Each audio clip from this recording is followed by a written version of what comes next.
Hey guys, welcome to Green Bean Fiction. So in today's video we are gonna see, what if Deku became Killshot trained by Deadshot? Movie. This story is Izuku el aprendiz de Deadshot by LeonardoGeron. Before starting, make sure to hit that like button, as your one like motivates me to bring more stories, and subscribe the channel if you are new so you won't miss our latest videos. It all starts with Izuku accompanied by his mother, excited because they are going to the doctor to see what quirk he has. Inko. So, doctor, what quirk does my son have? Doctor. I'm sorry, but your son doesn't have a quirk. This response shocked and enraged the mother. Meanwhile, our protagonist was very sad, on the verge of tears. Doctor. I'm really sorry, kid, but you can help people as a police officer or firefighter. Speaking to Izuku, trying to cheer him up. Inko. Well, thank you, doctor. Let's go, she said to her son in a cold tone. The trip back home was a little awkward, even with Izuku still depressed. They arrived home and then asked his mother for help. Izuku. Mom, could I ever become a hero? Waiting for an answer. Inko. Don't call me that. Slapping the little boy. Izuku. But interrupting with another slap. Inko. Don't call me that. You're not my son anymore. I just see a useless person who doesn't know anything. From that moment on, the green-haired boy has been psychologically and physically abused by his mother and classmate, especially his former childhood friend, who calls him Deku, meaning useless. This abuse has even left him with scars from explosions and blows. 2 years later, 7-year-old Izuku was lying in his bed, hungry because his mother hadn't cooked for him again. Izuku. Why? I just wanted to be a hero, he said while crying. Izuku. You know what? I've endured all the abuse from others. Screw Inko and Kachan. Screw everyone. I'm out of here. Our green-haired friend was already outside with a backpack on his back, walking down an alley. On the other hand, Deadshot. Censor Martin, I've got my target in my sights. Martin. The Shakusa are driving me crazy, get rid of them. Deadshot. No, pay me first. Martin. Okay, but do it now. The shooter checks his phone and sees the money has been added to his account. He then shoots everyone, leaving no witnesses. Deadshot. It was a pleasure doing business with you. Very close by, our green-haired friend was taking a stroll, but he was intercepted by some gang members. Gang member 1. Hey kid, give us all your stuff and you won't get hurt. Izuku. Gang member 2. What's wrong? Why aren't you answering? Gang member 3. Well, we'll do it the hard way. He smiled. The robbers were about to attack him but stopped when they heard a gunshot fired into the air.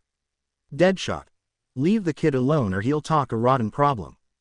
Gang member 1, 2, 3. Yes, and since we have powerful quirks, and you're one of them. Deadshot. As if I needed one, I only need 3 bullets. Then the massacre began. Gang member 1 had the power to turn his hands into knives. The shooter easily dodged him, headbutting him and stunning him before shooting him with a Colt pistol. Everyone was in shock, apparently, but taking advantage of the distraction, he shot the other 2. Deadshot. What's the quirk for? This picks up right where Deadshot saves Izuku's life from some gang members. Now Izuku is surprised and shocked that the 10th was able to eliminate them all with 3 shots. Izuku. Thank you, sir. Deadshot. Tell me, Deadshot, but you're alright, kid. Izuku. Yes, thank you. Are you some kind of hero? Deadshot. No, also what are you doing here alone at night? Izuku would explain everything that happened, from when they went to the hospital until now. Deadshot. Sons of bitches, he thought. I propose a deal, kid, maybe never. Be a hero. Izuku became depressed upon hearing that. Deadshot. But you can do more than that. I can recognize potential when it's right in front of me, and now I propose that you come with me and be my apprentice and partner in my business. Does that sound good to you? Izuku was undecided because he would have to leave everything behind and become a mercenary, he thought, but then he remembered everything they had done to him, and besides, everyone had told him he couldn't be a hero, but they hadn't said anything about him being a bounty hunter. Izuku. I accept. Deadshot. Alright, we need to get out of here quickly before the police arrive. And so Deadshot took him to the United States, revealed his identity as Floyd Lockton, and became his legal guardian, but would train him first. Floyd: well, I've completed the paperwork to become your adoptive father, and now you'll be known as Izuku Lockton. The green-haired boy then hugged his adoptive father tightly. Izuku: thank you very much, Dad. I mean, Floyd. Floyd: haha, you can call me Dad if you want, but when we're training or on a mission, call me Deadshot. And so time passed. First he would train him in combat, teaching him boxing and taekwondo. Izuku at the age of 10 has already mastered hand-to-hand combat, and can give his father quite a fight. Deadshot: very well Izuku, you're now on par with me but... Izuku: Kuro. At that moment, the man who never misses hooked his foot with his adversaries, pulling him down and causing him to fall, but stopped him with a blow to the stomach, knocking him down, then grabbing him by the arm and the back of the neck, saying, Deadshot. But in a fight, never get distracted and take advantage of any carelessness from your opponent, even the slightest. Izuku: okay, teacher. Ouch. Scratching the back of his neck in pain. Izuku had been practicing target shooting for 4 years. During that time, he learned how to handle all types of weapons, but he preferred semi-automatic rifles or handguns. By the age of 14, he could reload a weapon in 1 second and disassemble and reassemble it in 5 seconds. 14-year-old Izuku: today is a special day. Floyd: hey son, I wanted to tell you something, come with me. Izuku: yes, Dad, he thought, I hope it's not another one of his surprise attacks. They arrived at the dark room. Our protagonist was on alert because his father always trained him for certain situations, but he was shocked when he turned on the light. Floyd: happy birthday Izuku.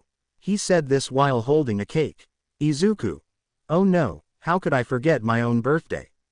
He said sadly. Floyd: well, it's my fault for making you train these last few years. Izuku: it's okay, Dad, besides, we're doing it to become the best mercenary in the world. Floyd: since it's your birthday, I'll give you a present. Izuku: and what's the gift? Floyd: this. Izuku: I don't know what to say, so that means I'm finally going to work with you. He said this with a stare in his eyes. Floyd: yes, but take it all seriously, okay? I trained you almost your entire life for this. Life. Izuku: Dad, I won't despise you. Floyd: okay, get ready, we're leaving in half an hour. Tome skip. Both father and son are already in their respective costumes. Deadshot's costume is the first image I put in the prologue. Deadshot: alright Izuku, I took the liberty of adding several upgrades to your wrist-mounted guns, such as... Izuku: how? Deadshot: hits him on the back of the head. What did I tell you about this? Izuku: I'm burning you, I interrupted you while you were talking. Deadshot: alright, don't forget, I added a button to the left side of your blasters that releases a grappling hook for swinging and wall running, as well as using it as a zipline. And the other upgrade is that if you flick your index finger 3 times underneath, a hidden blade will activate beneath your hand. Izuku: wow, that's why you were in the workshop so much and wouldn't let me in. Deadshot: if that's the reason, oh, and since I have an alias, you'll be called Killshot. Izuku: I like it, I like it. We meet up with our favorite mercenaries, and it's not Deadpool, but Deadshot and Killshot talking about the first mission. Killshot: so what was our mission about? Deadshot: alright, our target is a villain named Overhaul, leader of the Yakuza known as the 8 Preceptors of Death. Our mission is to eliminate him. His quirk allows him to control matter, even people, so don't get near him and kill him without hesitation. He'll be released in 6 hours because one of those vans contains a substance that can eliminate his quirk. Killshot: seriously, how did they do that? Deadshot: I don't know, but our clients also want us to get that for them. Killshot: and how many will pay us? Deadshot: 5 million yen, and our clients are some guys called the League of Villains. Killshot: what a strange name. Anyway, changing the subject, how are we going to do it? Deadshot: on their route they'll go to a highway, we'll intercept them there. 5 hours and 50 minutes later. Deadshot: okay, let's get into position. Killshot: yes sir. Izuku was in position on a bridge where the convoy was supposed to pass. Deadshot. I see them, there are 3 trucks and 6 motorcyclists, get ready. Killshot. Alright Izuku, this is what you've trained for your whole life, plus ultra. And at that moment Izuku launched himself at the truck, managing to climb onto the roof and place a small explosive to blow open the back door. Those inside were startled by the explosion, but the green-haired boy was finally able to get inside. Killshot. Hi, everything good? Thug 1. Kill that hero. Thug 2-3. Yes sir. Immediately afterward, Killshot activated his hidden blade, cutting the thug's neck cleanly. Then, the second thug tried to shoot him with a shotgun, but Izuku used the dead body as a human shield, which worked. He then threw the dead body at the thug, causing both of them to get out of the car. Thug 1. Peppero, what kind of hero are you? Killshot. I'm not a hero, I'm a mercenary who does this for money and I mustn't leave any witnesses. He shoots him in the head. Driver. Hey, they already took care of him. Killshot. No, they couldn't, kicking the conduit with both legs with all his might, causing it to suddenly come out and crash into a motorcyclist. Killshot. Ha, pointing at the driver. Well, Deadshot, here's part of the cargo, even though it has a few bloodstains. Deadshot. Remember, if they reach the goal, their clients will arrive and we won't be able to complete the mission. Killshot. I understand, that's what you're in charge of. Flashback. Deadshot. One last thing, you're in charge of the convoy. Killshot. Why, Deadshot? Haha, because I trust you to finish the job. Besides, I have to make sure those Yakuza buyers don't find out and come to help them. And if I kill him, we keep all the money they were going to give him. End of flashback. Killshot. He trusts me, I won't let him down, thinking. The shooter's son put a lever on the steering wheel so it would only go one way. Then he carried those quirk erasing pills in his backpack. Killshot. Okay, now 2 more to go. Our protagonist was surrounded by the remaining 5 bikers who tried to shoot him, but he managed to duck, avoiding the bullets. When they finished shooting, Izuku used his harpoon, stabbing it into the motorcycle and knocking down 2 thugs, while Killshot, with the other end of the cable, put it directly into the car, making the motorcycle act like a wrecking ball, crushing almost everyone except one. Killshot. Can I borrow it? Getting on the motorcycle and throwing the driver off, thanks. Well, we left it when Izuku took the last motorcyclist's motorcycle and was about to get into the second truck. Killshot. Oh shit. Suddenly he saw 3 armed thugs shooting, but they didn't let him go because our protagonist was swerving his motorcycle left and right, aiming with one hand at the 2 thugs and shooting them in the head. At the same time, the thug who was still alive opened a box containing a bazooka. Killshot. This is going to hell. After saying that, Izuku shot just as the thug was about to pull the trigger, his hand had a hole in it. Thug. Ah, but he was silenced by a gunshot in the clandestine scene. Izuku accelerated and burst in, stole the anti-quirk bullets, and killed the driver. Now, at the third van, he stopped. There were 3 armed men.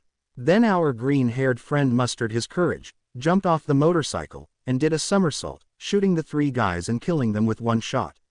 But one was missing, the most dangerous of the Yakuza, their boss, Overhaul, capable of killing his mother and having sex with her, was getting out of the car with a murderous look and aura. Overhaul. Look what you did. This job was going to make me rich and finally bring glory to the Yakuza. Killshot. Relax, I'm just doing my job, it's nothing personal. Overhaul. It's not personal. What kind of hero are you?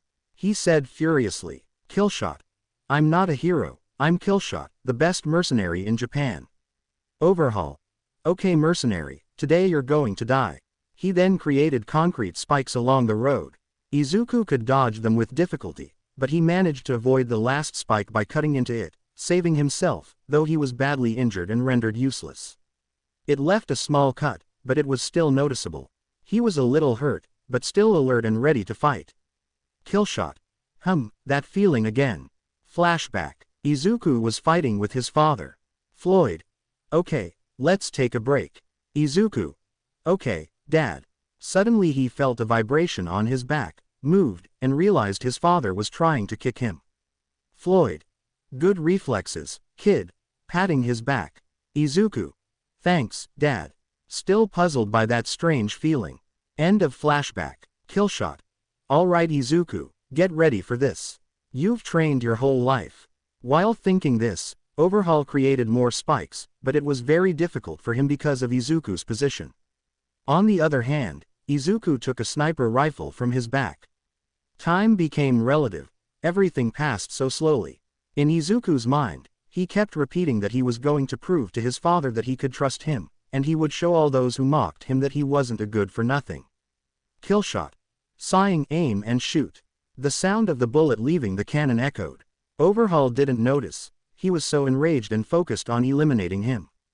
The bullet had several chances of missing due to the concrete spikes and tentacles aimed at Izuku that were in his field of vision, but the bullet found its mark, burying him right in the middle of the brain. On Izuku's side, the spikes were about to pierce him if he hadn't fired. Now, the most dangerous Yakuza in the entire country was kneeling before his assassin, before the most dangerous bounty hunter in Japan. Killshot. Una bala. We saw Izuku checking the last van for anti-quirk bullets when he finally found them and was about to leave when he heard a strange noise coming from a cardboard box. When he opened it, he saw a little girl with bandages on her arms and legs. Eri. Please don't hurt me. Killshot. No, no, calm down, waving his hands nervously, looked taking off his helmet. My name is Izuku Lockton and, what's your name? Eri. My name is Eri. Izuku. Nice name, and where are your parents? Eri. My parents abandoned me and the man with the mask did horrible experiments on me, about to cry but Izuku hugs her. Izuku. Okay, calm down, everything's over. If you want, you can come with me and my father. Eri. Thank you so much. She said this while clinging to the green-haired boy's hug. Izuku. Well, just let me tell. Deadshot. Cough cough, why aren't you wearing your helmet? And what about that girl? He said it furiously and threateningly. Izuku. There, this, and I was. Deadshot. Ha ha ha, oh my god, you should have seen your face, oh god, ha ha ha. Izuku. Please don't do this. He said it somewhat angrily. Well, and we could adopt. Deadshot. I overheard you talking, and we'll take care of you. He said, looking at Eri. Eri. Thank you, crying. Deadshot. Well, we need to get out of here quickly before Izuku. Yes sir. Izuku and Deadshot left Eri at headquarters. The country house sent her to sleep, and the duo had to leave to collect their pay. He said this while looking at a black portal. Elsewhere, in the villain's lair, we see all the League members talking about how they'll eliminate All Might, but there was one girl who was really mesmerized. The reason is that when Killshot was filmed by reporters, she got a little excited by the blood and how he kills people. Toga. Oh my god, he looks so sexy when he kills those people. Twice. Who are you talking about? Toga. I'd like to meet the guy who attacked those Yakuza. She said, blushing and with her signature Toga smile. Twice. Ah, you're in luck because that guy works for us. Toga. Seriously. Her eyes were shining like stars. When will I meet him, and what's his name? Tamura. His name is Killshot. This is his first mission, but he was trained by the best mercenary of all. Now he should deliver the cargo that Overhaul was carrying right now. They were talking while Tamura watched two silhouettes he knew perfectly emerge from the portal. Tamura. Speaking of the devil. Good afternoon, would you like a drink? Deadshot. It is the kid's birthday, but I want to talk to your boss about the job we both did. He then pats Izuku on the back proudly. Tamura. Of course, please follow me. He led him to a door that had the initials AFO on it. Deadshot. Thanks, Killshot. I'll be right back. Don't cause any trouble, Killshot. Yes sir. Toga saw this, her eyes lighting up as she looked at the assassin she so desperately wanted to meet. Izuku sat down on one of the benches when Kurogiri gave him a drink. Izuku. Thank you, taking off his helmet. Kurogiri. He nodded. Toga. Wow, besides being so skilled at killing, he looks really cute. What she didn't know was that she had been watching him for minutes. Izuku. An hour. Toga. Coming out of her trance. Oh, hi, what's your name? Izuku. My name is Killshot. Toga. Wow, name of a good assassin. Approaching him. Izuku. Well, thanks, very close. Toga. I saw you on TV killing those people, and you looked pretty handsome doing it. Getting even closer. Izuku. Thanks, I guess. Relax, Izuku, you're Killshot, one of the best shooters. You can handle this. And what's your name? Toga. My name is Himiko Toga, but you can call me baby, sweetie. Love. Each time she spoke she got closer to our protagonist's face. But since God, that's me, exists, his father called him to come into the office. Izuku. Well, I have to go, they're calling me. Goodbye, Toga. Because of his nervousness, Izuku forgot his helmet, the idiot. Toga. Goodbye, Izuku. Winking at him, making him even more stressed. He forgot his helmet. I have an idea. Izuku. Enters a foe's office. Hello, were you calling me? AFO. Yes, please sit down, pointing to a seat. I'll be direct, I want to propose a deal. We find ourselves where I left off in the previous segment, when AFO was about to propose a rather peculiar deal. AFO. I'll give you a quirk. Dead why kill? Qui. AFO. As I said, I'll give him a quirk in exchange for him doing something for me in the future. Killshot. I don't know, can I check? AFO. That's fine. Killshot. Dad, what do you think of this? Deadshot. Son, relax, it's your decision. You always dreamed of having power, so take advantage of it and always remember, no matter what it is or how, to fulfill it.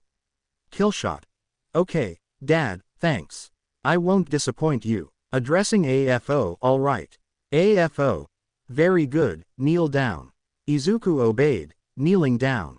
He tensed up when the ultimate villain placed his hand on him, but he calmed down because he knew his father was there watching over him. Suddenly, a red beam shot from the villain's hand. Deadshot was alert, aiming at it, but the beams disappeared in a constant. AFO. Okay, that's enough. How do you feel, Izuku? I feel the same as before. AFO. Try to think of one thing and apply pressure to your wrist. Izuku. Okay, I'll try it. He was thinking about a low-caliber bullet and applied pressure to his doll so that it would glow and a bullet would come out. Wow, it worked. I think I know what it's called. I think it was creation. AFO. Indeed, when I ask you to work for me next time, you'll have to do it, deal. Izuku. Trado. After leaving the office with a black briefcase, Deadshot headed back towards the black portal, but suddenly Izuku remembered he had left his helmet on the bar table.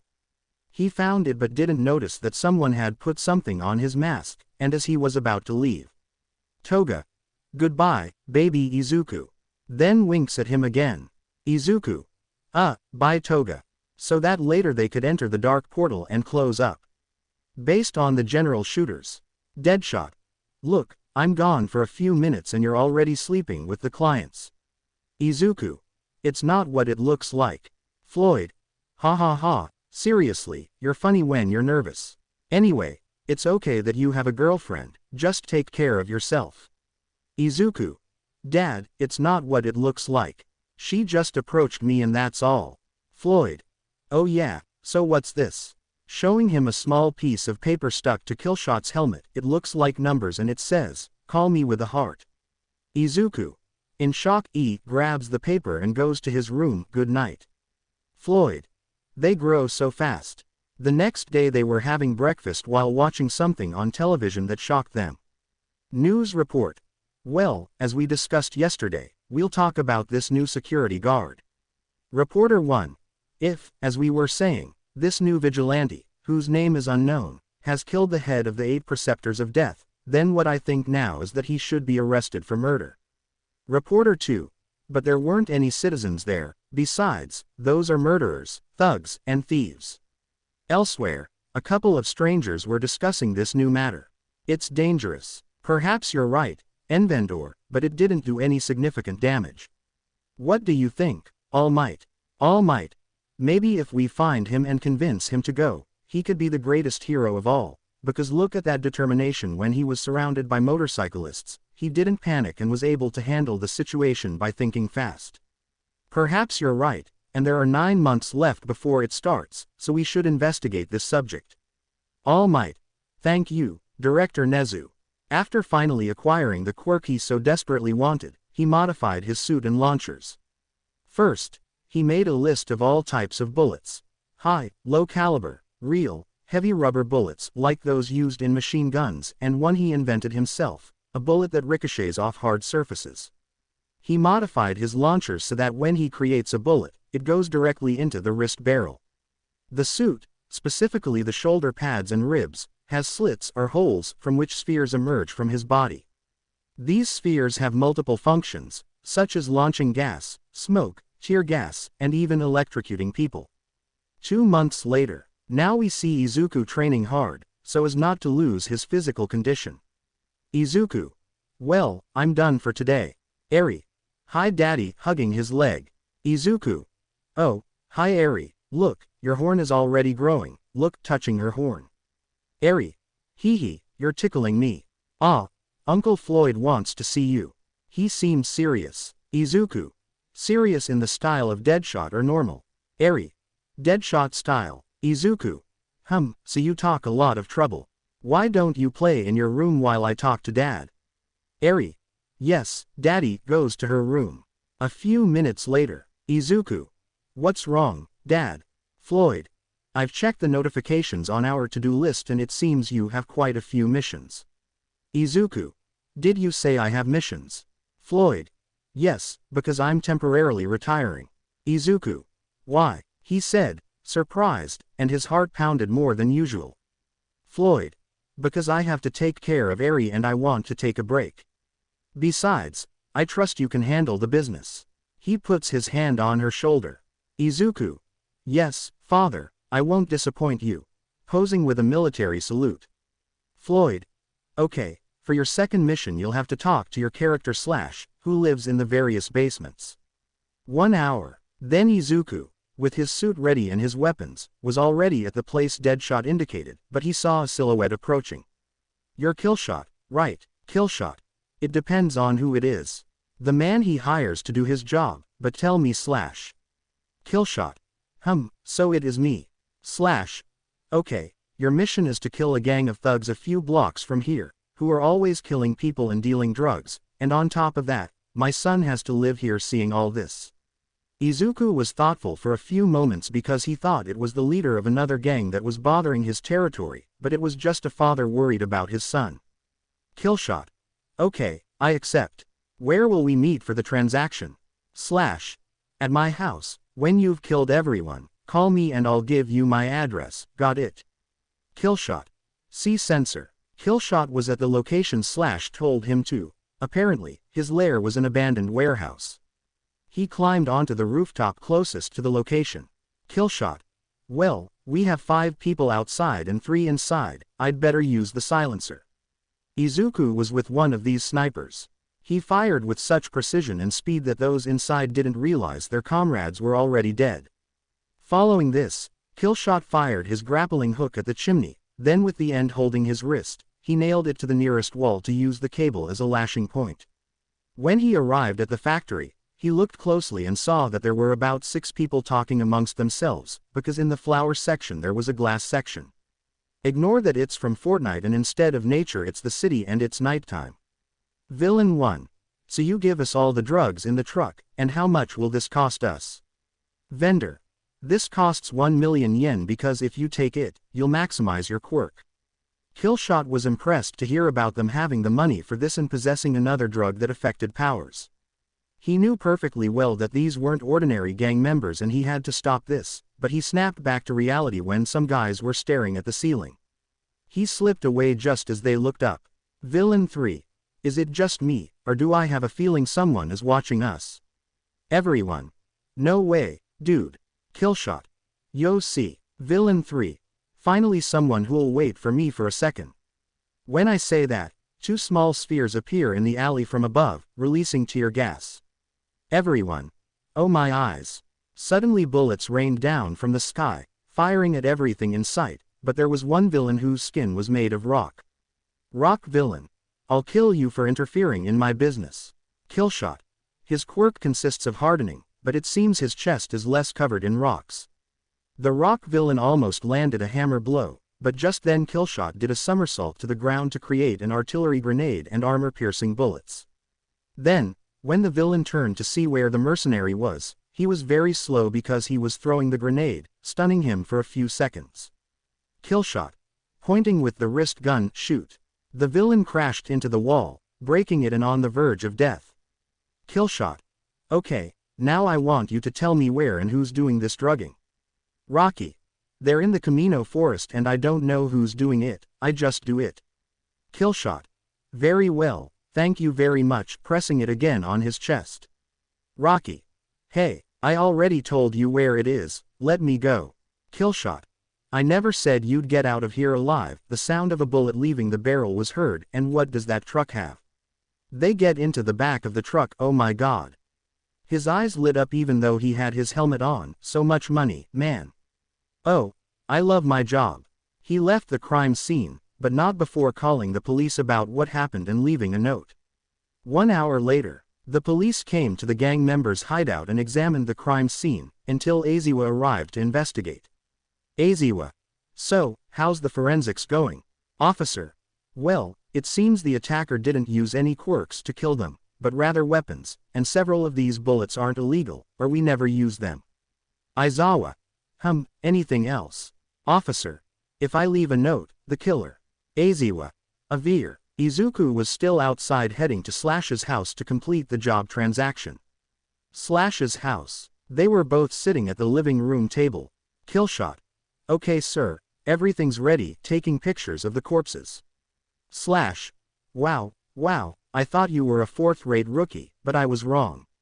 You earned this. Handing him the briefcase with green paper. Slash's son. Daddy, who is it? Pointing at the mercenary. Killshot. I'm a friend of your father, I was just about to give you this gift so you can go on vacation. No, my friend. Slash's son. That's right, Daddy, with a sparkle in his eyes. Slash. Looking at Killshot and playing along. Okay, let's go, Apple, then go to sleep. The boy obeyed and went to his room. Slash. Hey, why did you do that? Killshot. Because I saw in you that you wanted to protect your family, something mine never did, that's why I respect you. Besides all the money I found, which was more than he paid me. He gets up, about to leave, but if he asks me for another job, then I'll charge him. Slash. Haha, okay, good night. Killshot. Good night. Killshot retreated and returned to the lair. Killshot. Dad, I'm back, dropped 2 bags full of money. Floyd. Hello son, it seems you're 2 times more popular than you were. Izuku. Why do you say that? Floyd. That's why, pointing at the TV. News report. Now we've found the name of the person who committed the massacre on the highway is Killshot. He is heavily armed and apparently never misses his shot. He is extremely dangerous. It is recommended that if you see him, you call the authorities. The television turned off. Floyd. Maybe not, it doesn't matter, it's over now. When I was young I attracted more attention. Izuku. For a moment, I thought you were going to punish me. Floyd. Who said no? Shooting him in the chest. Izuku. Oh, Dad. Was that real? Floyd. Yeah, don't complain too much, I was getting shot at more often and you're still wearing your suit. Izuku. Okay, Dad. Behaving. And how is she? Floyd. Well, since you asked, moving aside a little, revealing the girl looking quite happy. Eri. Daddy. Hugging his leg. Floyd. Ha ha ha, he's been waiting for you all this time. Izuku. Hee, I see. And what did you do while I was gone? Eri. I practiced target shooting and made you a drawing. Izuku. Let's see, looking at the drawing of her and him in his suit. Aw, how cute, daughter. Well, go to sleep. Eri. Okay Dad. Floaf. I see he gave you more than he promised, are you threatening him or what? Izuku. No, well, yes, I'll pretend I didn't. I stole from the gang members who asked me to kill him. Floyd. Well, as long as it's not painting, everything is fine. Note. When a bank is robbed, it is automatically marked with blue paint to later identify the money and arrest the robbers. Izuku. No, don't worry, I already checked and it doesn't have any paint. Floyd. Okay, I'm very proud of you, hugging him. I told you that you were much better than a hero, and now you'll be the best bounty hunter in the world, even much better than me. Izuku. Thank you so much for training me and being the father I never had, on the verge of tears. Floyd. No, don't worry, don't cry. Even if you weren't talented or a mercenary, I still loved you. Okay, enough crying, go to sleep. Izuku. Okay, Dad, can I go out tomorrow night? Floyd. Yes, it's fine, no problem. Izuku. Great, thank you. He went back to his room. A day has passed since Killshot did his second job. The heroes are more alert because of the new criminal. Now it's night and the green shooter is ready to go out. Killshot. Okay, Dad, I'm coming out now. Do you want me to get anything? Shouting the last part. Floyd. No, son, we're fine, right, Eri? Eri. Yes, Uncle Floyd, they are watching TV. Killshot. Okay, with a drop of sweat on the back of his neck. And from there he emerged from the lair. Camino Forest. Killshot. Okay, I'll have to use thermal imaging to locate them, activating it in my visor and then tracking a heat source. I found them. He left his position and armed himself to the teeth, with 2 silenced submachine guns, the kind they used to play Fortnite, and 2 automatic pistols. Killshot. Kicking the door, all right, hands up and kill them, but saw there was no one there really. Wait, hearing a noise, they're here. There were 10 people. 2 with plant quirks, a man bigger than them, 4 with shooting quirks, and 3 unknowns. Killshot. Okay, time to calibrate the weapons. He then jumped out of the window, surprising everyone present. What appeared to be plants were riddled with bullets. Those with shooting powers tried to hit him, but Killshot threw smoke bombs. Thanks to Izuku's thermal vision, he was able to easily hit him in the head, but suddenly the smoke dissipated. The only ones left were the big guy and the 3 who appeared with electric quirks. Killshot. Ah, he's being burned, but he managed to think enough to make a new sphere. I've got it. He proceeded to create a sphere to desperately launch at them. When it reached its target, foam was produced to dissipate the electricity from their bodies. The mercenary was able to recover quickly and then shoot them, mixing the foam with blood and lead. Juggernaut. I'm giving him this name because I couldn't think of anything else. Hey, think fast. As he said this, he threw a grenade at him. The explanation hit him hard, causing great pain throughout his body, and most of his armor was cracked. He was going to throw another grenade, but a bandage grabbed his arm. Someone pulled the pin, and then knocked him out. His savior was none other than Aizawa, also known as the hero Erishead. Aizawa. Killshot, you're under arrest for multiple murders. Killshot. No thanks. About to use his wrist-firing devices, but apparently couldn't create bullets. Ah, damn it. Aizawa. Okay, are you going to give up now? With red eyes. Killshot. Okay, I surrender. He puts his hands up, but the homeless hero didn't notice he had a 9mm pistol on the back of his belt. One question. Aizawa. What do you want? In an annoyed and disinterested tone. Killshot. Do you know what lead in your blood feels like? Aizawa. What? Then, in a swift movement, I grabbed the gun and shot him in the right thigh. Aizawa. Ah, Killshot. Well, it seems you already know the answer. Well, I'm leaving. No hard feelings. I'm going to call an ambulance so you can say I'm the bad guy. Turning to the big guy. Oh, I forgot something. Pulling the trigger to finish him off and creating 2 grenades, throwing them into the house that was a little ways away so as not to hurt the wounded man any further. After a few hours, Killshot finds himself on a rooftop, tending to his electrical burns with cotton and alcohol. Killshot. Ah, motherfucker, putting alcohol on his wounds. This shit burns like half. Here's a girl scream. What's going on now? She's on fire today. Minutes before, we see a rather elegant girl for being 15 years old walking calmly towards her house. However, she heard a shout and some insults and did not realize that she was being followed. Leader. It's Yaoyorozu Momo. Her family is the richest in the country. Surely her daddy will pay a lot for her ransom. Subject 2. If we capture her, we can have fun. Leader. No, pig. Giving him a stake to the back of the neck. Subject 2. Ah, please. Leader. Well, only a little. Both. Thanks, boss. With Momo. Yaoyorozu. Hello, is anyone there? Raising her voice. Leader. Yes, we are here. Yaoyorozu. Who are you? With a scared and worried face. Leader. For now, you're kidnappers. Yaoyorozu. Please don't hurt me, I'll do anything. Subject. Okay, get on all fours and ahgg. He was harpooned and dragged into darkness. Leader. Who's there? Subject 2. Go out and fight, dog. As he said that, a red light appeared, then struck the Adam's apple, firing a shot into his head. Meanwhile, the other slammed him against the wall, causing great pain. However, instead of focusing on the powerful blow, he summoned his hidden blade, slashing at the jugular and knocking the leader down. Killshot. On his knees, clutching his shoulder in pain. Oh shit, that really hurt. Looking at the girl. Hey, are you okay? Yaoyorozu. Yes, I'm fine, thank you so much for rescuing me. You're from the news, you're Killshot, right? Killshot.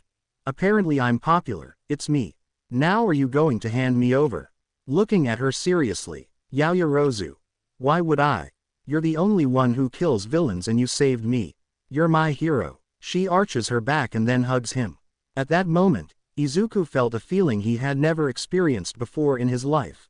It was somewhat uncomfortable but pleasant, and saying that he was his hero gave the boy a new meaning, but all of that disappeared when he heard a bone crack. Killshot. Ow, ow, ow, it hurts a lot, on all fours. Yaoyorozu. I'm sorry, it hurts you too much. Killshot. Relax, it's not your fault. Before this, some villains electrocuted me. I decided to heal here, but suddenly I heard you screaming, and you know the rest of the story. Yaoyorozu. But still, let me take you to the hospital. Killshot. No, I just need to rest for a moment. Yaoyorozu. At least let me treat your wounds. Killshot. Okay, removing the back protection and pulling up his clothes a little. Yaoyorozu. Wow, that shoulder. Killshot. Are you okay? You were staring at my back for a minute. Yaoyorozu. Yes, just let me heal you. And so he proceeded, healing his wounds as best he could, and while he did that they talked about trivial things, told jokes, until he asked our protagonist something awkward. Yaoyorozu. And why are you doing this? Killshot. What, killing Yakuza and gang members? Yaoyorozu. If that's why you're doing it. Killshot. Well, I'll tell you, the truth is I'm a mercenary like my father. The Yakuza are dead because they paid me. Momo is a little shocked that he's saying he kills for money. But lately, in my last job, I had to kill some gang members, and the one who hired me was a family man protecting his son. I was moved by that, and in the end, I refused the money. I tracked down the rest of the gang, eliminated them, and destroyed their drug lab. Looking at the girl, I know you look down on me now for accepting money and killing people, but my dreams of being a hero were crushed. That's why I dedicate myself to being the best bounty hunter in the world. However, in the end, I don't know if I still want to be a mercenary. When he finished speaking, he felt a weight on his back. Yaoyorozu. Hugging him. I don't hate you, you just took me by surprise. Anyway, I don't care about that, I still see you as a hero. Killshot. Thanks a lot for listening. Yaoyorozu. Yaoyorozu Momo Soy. Killshot. Ah, both standing up. Thank you very much, Yaoyorozu. He scratching the back of his neck. Well, I have to go.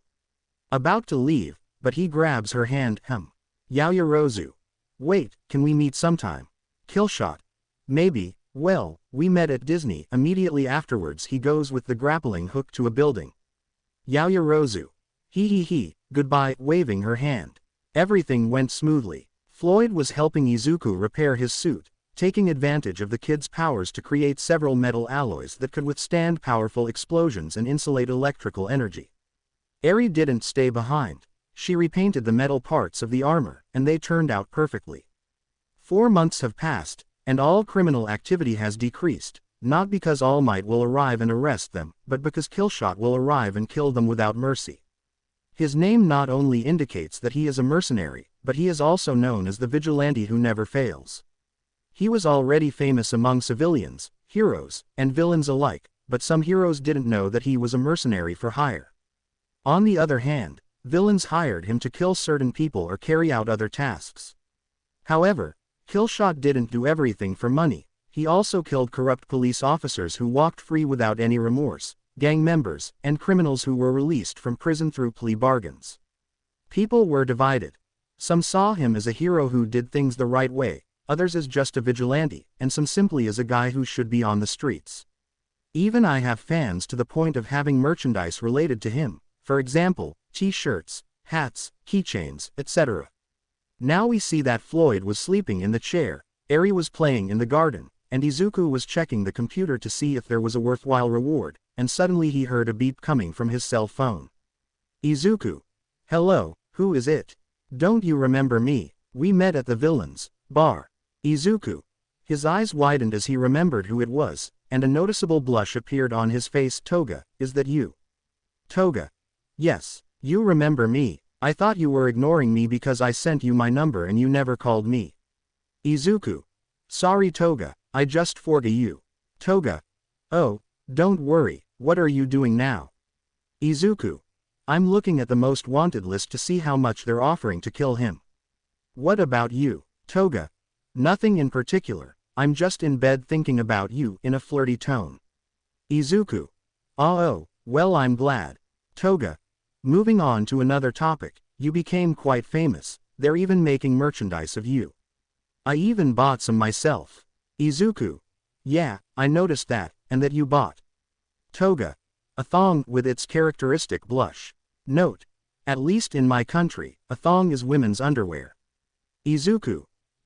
I didn't know it did that. Red face that could be compared to Mars. Toga. So you don't believe me? Then I'll send you a picture. Izuku. No, I don't believe you. Noticing the bounty list. Toga, I have to go. I already have my next victim and I'm going to claim my reward. Hanging up. Toga. No, wait, well at least I know he enjoys killing as much as I do. Exhales with joy, and then next time I'll show him, but in person, hehehehe. Izuku was already dressed, he just needed to know where the target was, but by pure chance his father called him. Floyd. Hey, look what's happening on TV. Izuku. I'm not going out now. Putting on his helmet, and changing his voice. Floyd. What's wrong, Izuku? Izuku. There's a reward of 25 million yen for him. News report. We're here to tell you that the villain known as Muscular is robbing the Central Municipality Bank, and it seems he's the only one involved. Neither the police nor the heroes dare to enter because of the hostage situation. Their attempts to negotiate are limited to Banks because he's very stubborn. Now I'll leave it to the central station. Off TV. Killshot. Okay, Dad, I know where she is. Wish me luck and make sure Eri goes to sleep.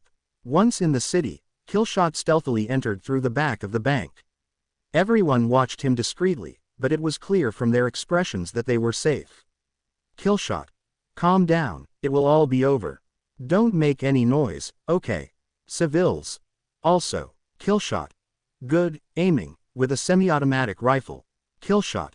Dispara. The bullet was already lodged in Muscular's neck, unable to react. Once he was down, everyone relaxed. Izuku approached to take the picture and confirm. The crowd wanted to get close to ask for a photo or an autograph, but he never checked if he was dead, and in the end, the idiot got up. Muscular was also disoriented, still furious, and that's when the green-haired moron noticed. Killshot. You're still alive. As he says this, Muscular takes out the bullet, but he's no fool and goes into assassin sniper mode. Well, I always wanted to do. Muscular lunged at him. The sniper suddenly struck him with his rifle as if it were a bat, throwing it to distract him. He seized the moment, delivering a hook to Muscular's chest and plunging his hidden blade into his ribs. Muscular tried to strike, but Izuku dodged, ducking and elbowing him in the back of the neck. He then maneuvered behind the villain, unleashing a flurry of blows. A shot to Muscular's back followed. For the final touch, he shot Muscular in the arm, grabbing him and pulling him behind Izuku. Grabbing the rifle, he fired. The bullet was powerful enough to pierce Muscular's head and lodge in the wall. Killshot. Take this, you bastard. As he said this, the SWAT team and professional heroes approached. Oh shit, well, bye, take care, and please don't criticize me. Smoke bomb. He then launched spheres containing smoke, and when it dissipated, he disappeared without a trace. Time skip. Izuku was already in the house, specifically in the living room, lying on the couch. Izuku. Oh, what a day. I'm so glad it's here. Now I'm going to the computer to confirm the murder and boom, money in the account. Floyd. Izuku, Izuku, come here now.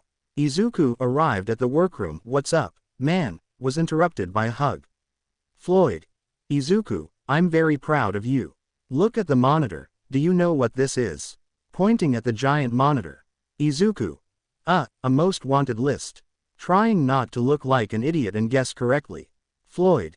Don't be an idiot, it's the top list of the best mercenaries, look carefully at your position. Upon paying attention, he was shocked by the number he received. Izuku. 5th place. His eyes widened so much he no longer looked Japanese. And who are the rest?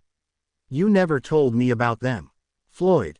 So they're the best of the best, but look who's in 2nd place. It all starts where we left off yesterday. Izuku saves the day by killing Muscular while reducing the bounty on his head. After completing the job, he was ranked among the best mercenaries and was already in the top 5. Now we'll see what happens next. Izuku. Well, that's Floyd. Yes son, that's me. 2nd place, 100 successful jobs and 200 confirmed deaths. Izuku. Wow, you really did that, but you killed bad men. Floyd. Yes, but there are some mercenaries who break our code, which is not to kill civilians, women, and children. Izuku. And who are the rest? Floyd's Pav. 4. The Beetle. He is the most mysterious of all the bounty hunters. He only speaks when necessary. All that is known is that he was a mechanic seeking fame, but he failed in his first job because of some heroes called the Fantastic Four. Because of this, he only takes contracts with villains and became one himself, joining for a time an organization of villains called the Masters of Evil. He doesn't hesitate to kill anyone who gets in the way of his goal. As I said before, he was diagnosed with quirklessness. He even designed a suit made of armored metal, with the ability to fly, launch missiles, and shoot laser beams. 3. The Supervisor. His quirk consists of photographic reflexes and copying other powers. The reflexes allow him to see his enemy, copy their movements, and anticipate their actions. He is also a master of disguise. He can change his voice and become anyone. He primarily runs a small academy that trains villains and young mercenaries. He even copies specific heroes to teach his students how to defeat them. 1. Deathstroke. The Terminator, my greatest rival, was a war veteran who, along with other soldiers, was subjected to experiments from which he alone emerged alive. Thanks to this, he became stronger, more intelligent, and possessed accelerated regeneration. He is ruthless. He sided with both heroes and villains as long as he was paid, regardless of which side he was on. End of Floyd's Pav. Izuku. Oh my god, I didn't think all mercenaries would be like this. Floyd. They're always like that, they don't care who you work for as long as you have the money, everything will be fine. Izuku. Okay, I can understand that because sometimes I've been hired by villains, but lately I've been looking for bounties for killing people or just killing them for free. Floyd. You know, I once wanted to be a hero, but it didn't work out well for me because I killed bad guys and I even got arrested by a hero dressed as a bat. However, you are admired, and it doesn't matter if you're a mercenary or a hero, I'll always be proud of you. Izuku. Thank you so much, Dad. Hey, who is number 0? Floyd. Hey, never mess with him because he's seriously crazy. Izuku. It's not like I'm that bad, hee. Floyd. Seriously, this guy is immortal. His regeneration is absurd. He can even regrow limbs or his own head. He doesn't stop even if it's the end of the world. His name is Deadpool the Merc with a mouth. Izuku. Okay, I won't mess with him. And who's running all this? Floyd. It's a secret. Enough with the questions, let's celebrate with a barbecue. 2 months later. It was already daytime and Killshot woke up a little sleepy because the heroes had tried to capture him again. Izuku. Ow, my arm hurts, I remember it like it was yesterday. Flashback. Yesterday. Killshot.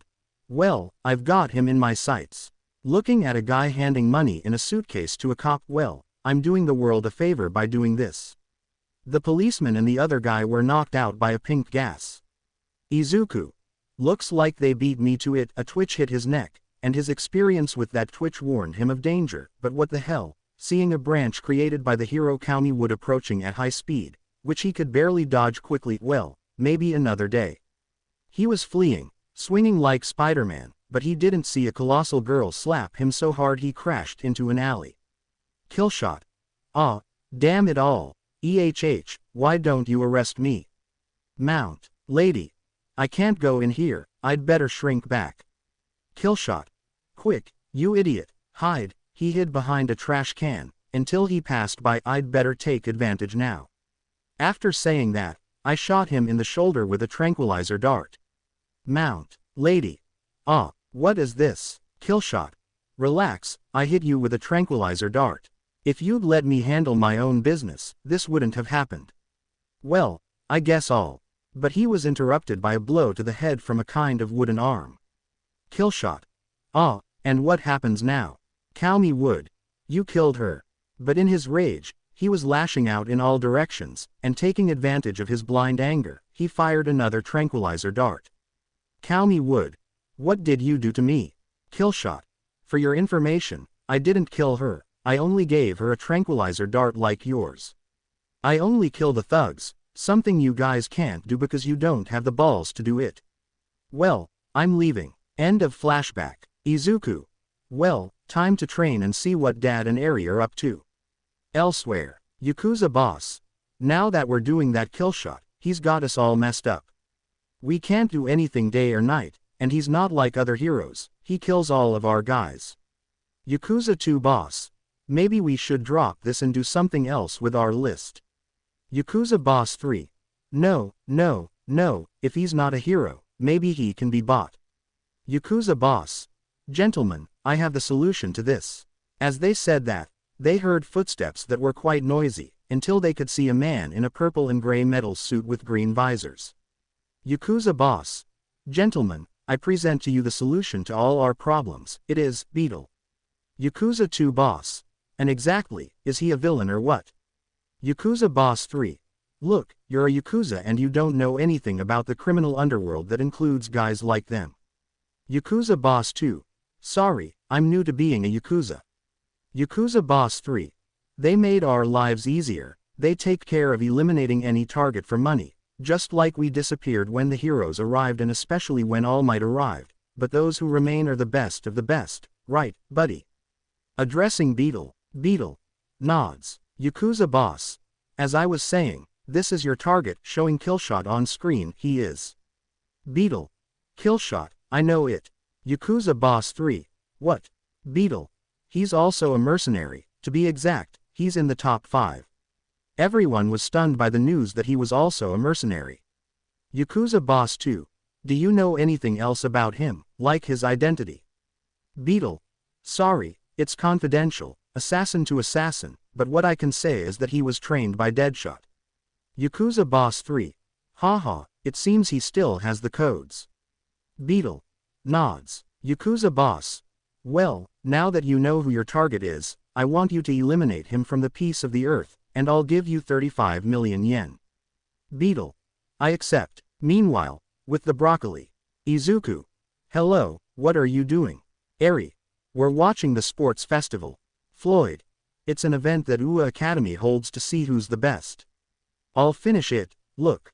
When he said that, he was surprised to see who was there. It was Bakugo, his former friend.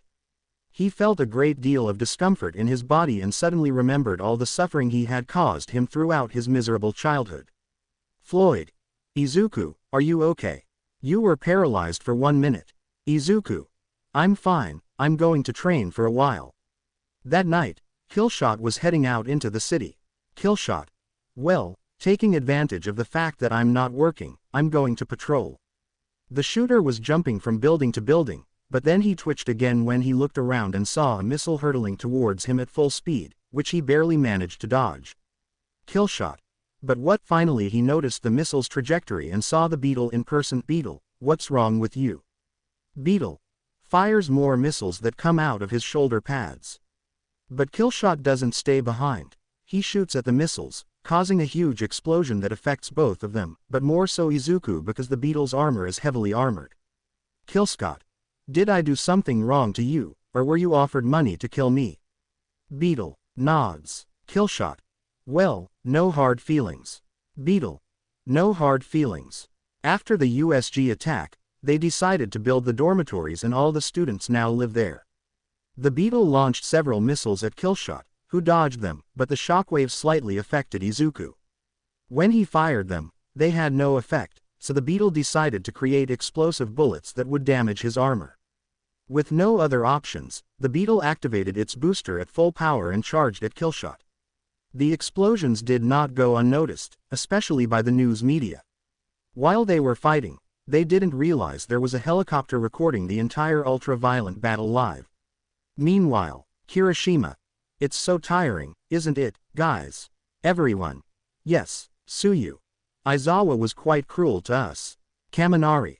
I'm going to watch TV. Turning on the television, I'll watch the news. When he saw what was on, he was stunned. Guys, come watch this. Everyone. What's going on? I point to the TV and they are perplexed. Reporter. As we can see, the vigilante known as Killshot is fighting an unknown individual dressed in some kind of armor that allows him to launch missiles and fly. They are in ******* street, shooting at each other. You are advised to move away from there because they have already caused several explosions. I'll hand it over to Tom, who is broadcasting live. Tom. Thanks, here we are at a considerable distance. We see how the subject is holding Killshot tightly and dragging him up a building. Killshot. So you want to cheat, huh? Well, I can play dirty too. While saying this, he created a sphere and inserted it into the propulsion system, which produced foam that damaged one of the turbines, causing his flight to go in any direction. Tom. It seems I caused the subject's flight to fail. Off TV. Kirishima. Wow, Killshot looks so manly, dominating the situation. Lita. I don't know why you're praising him if he's a criminal. Waving her arms like a robot. Uraraka. That's not true. He always helps people, but in his own way. Scratching the back of her neck. Kirishima. Are you a fan of Killshot? Uraraka. Well, look, showing a keychain of his. Zero. Fuck it, I could never get that keychain, I have his hat. Mina. I thought I was the only one, but the only thing I have from Killshot is a shirt I wear to sleep.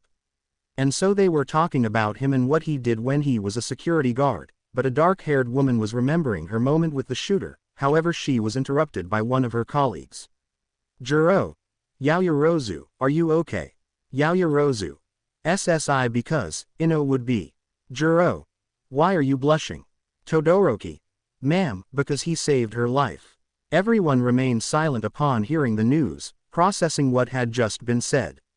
Yaoyorozu. Todoroki, you said you weren't going to say it. With hands on her chin and blushing to the level of Mars. Todoroki. Shrugging, saying I don't give a damn. Zero. You really know him. Tell me what he was like. Mina. Did you see his face? Is he handsome? Yaoyorozu. I didn't see his face, he had that helmet on, but he told me he's 16 years old. Everyone. Just like us. Uraraka. I knew it. Raising her fist, and everyone looked at her strangely. What? Tsuyu. I think you're being a little obsessive about that security guard. Everyone nods. Uraraka. No, well, yes. Juro. Ah no, then why is it that whenever I want to sleep, you always say Killshot's name? Killshot. Uraraka. Well, I was about to spit it out until. Kirishima. Guys, stop that and watch this, fixing his gaze on the TV. Killshot. The beetle got tired and was able to dissolve what was left of the foam thanks to the overheating of the vents and crashed into a building, specifically the fire stairs, which it passed through with great ease, and when it finished it was slammed against the ground. Killshot. Beetle. Last words activating his wrist laser. With the kids. Uraraka. No, this can't be happening. About to cry. Guys, I'm leaving it like this because I seriously don't know what's going on. I write the ending, which is awesome, but I keep deleting it. It's a pain. Anyway, here's the preview. Killshot. Well, If I die, it will be with honor, from mercenary to mercenary. Beetle. From mercenary to mercenary. Now yes. As we left off in the previous chapter, we saw two of the best mercenaries getting into a fistfight while the UA students watched on television, and now we see how it will all end. Lita. It's the best. Uraraka, one less mistake in this society. Uraraka. Shut up, he's not a mistake. While they were arguing, the rest of the class was observing this and a drop of sweat fell on his forehead. However, everyone stopped to notice that they hadn't defeated him yet. Kirishima. Guys, stop fighting and look at what you're doing.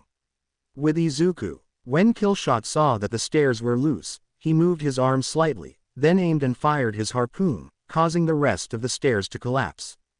Beetle noticed this and took flight to avoid the impact, but in a swift movement, he grabbed Beetle's foot, then his thigh, and finally, with his other hand, his heel, before grabbing him by the neck and holding him tightly. Beetle fought back, elbowing him in the ribs. Killshot, while loading his .50 caliber rounds, finally fired at the booster, causing a hard landing in a forest. In the end, the reporters couldn't follow him because the gunfire also affected his speed. With the kids. Uraraka. Hey, what happened? Zero. I don't know, but it definitely turned things around. Uraraka. You're right, Yaoyorozu. Please be careful. Con la Killshot. The two mercenaries were fighting hand to hand. Killshot was at a disadvantage because his armor was almost destroyed and he was exhausted. Beetle, on the other hand, had a blurry screen, but he could still see. He blocked the blows, and half of his suit's systems were malfunctioning. They separated, staring intently at each other. Killshot. Beetle, fighting you is a great honor. Beetle. Nods. Killshot. So, how about we die with dignity, mercenary to mercenary? Invoking his hidden blade and assuming a fighting stance, one foot in front of the other, one arm extended forward at shoulder height, and the right arm with the elbow back and slightly higher than his other arm. Just pay attention to the guy in the back and don't ask why there are subtitles. Beetle. Alright, with honor to the end, also summoning a blade where his laser was before and assuming another defensive pose from one mercenary to another. Having said this, they both ran with their knives about to plunge into each other. However, they heard something among the trees, something that Izuku knew exactly what it was. Killshot. The fast Beetle flees. Beetle. Why, Killshot? You're not listening. Both paying attention and picking up a deep voice. Beetle. Oh no, we have to go, but I have to do my job, looking at the shooter. Killshot. Don't worry, I'll surrender and escape with Deadshot's help, while you get paid to get rid of me. Beetle. It's not normal for one mercenary to help another. What kind of mercenary are you? Killshot. The only one of my kind. Now go, I'll do the rest. Beetle. Thanks and good luck, waving as he ran. Killshot. You're welcome. When the purple mercenary left, the vibration in his neck appeared again, however he couldn't react and not a single blow reached him and he was already knocked out. Guys, I've got him, looking in several directions, but I don't see the other one. I guess he escaped. It doesn't matter, just bring it. Okay. I hope he doesn't escape from the place where he's going to be.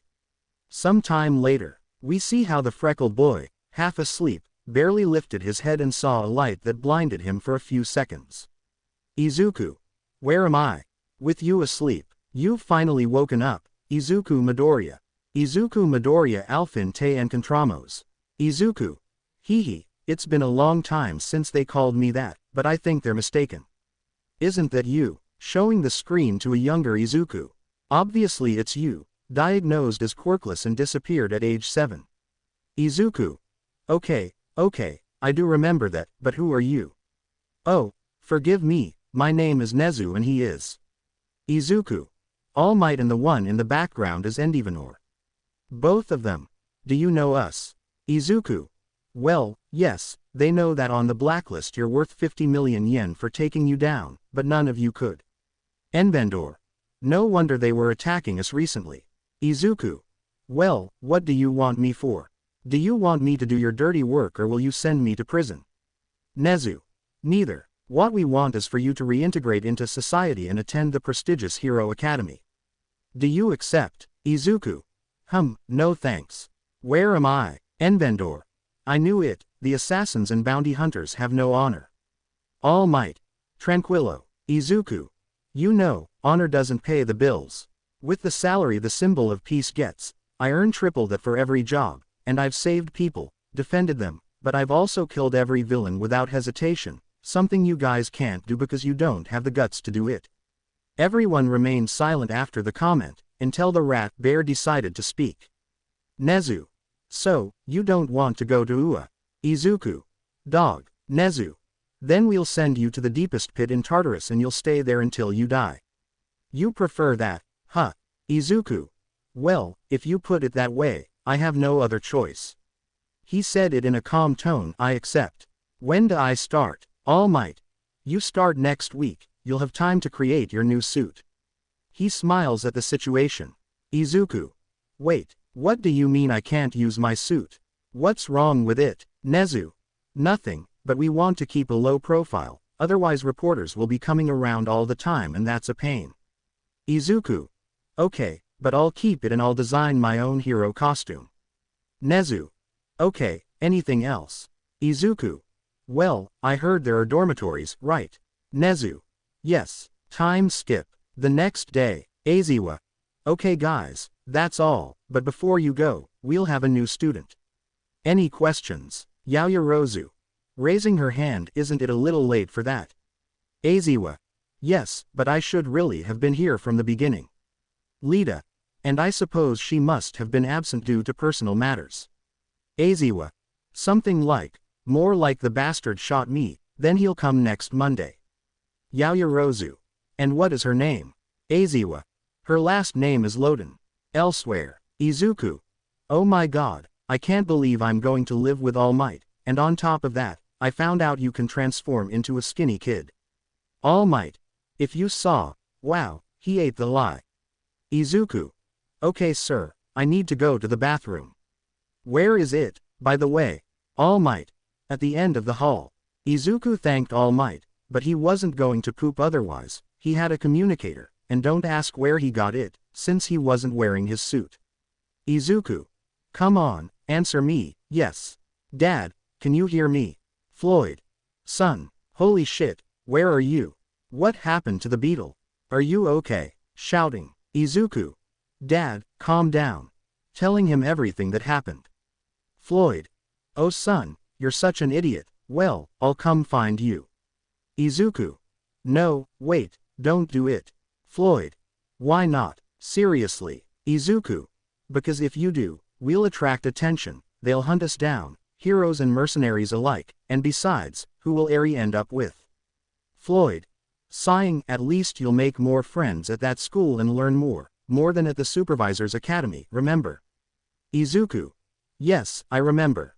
Flashback. We see Izuku running on a track with a lot of obstacles, tripping over each one, until a hooded figure with a skull mask. Supervisor. Come on, kid, you wanna be a skilled mercenary. Move those damn legs and get to the finish line, now. Izuku. Yes sir. Findel flashback. Izuku. Yes, I almost cried on the track. Floyd. Hee, yeah, well, I'm sure you can handle that. Izuku.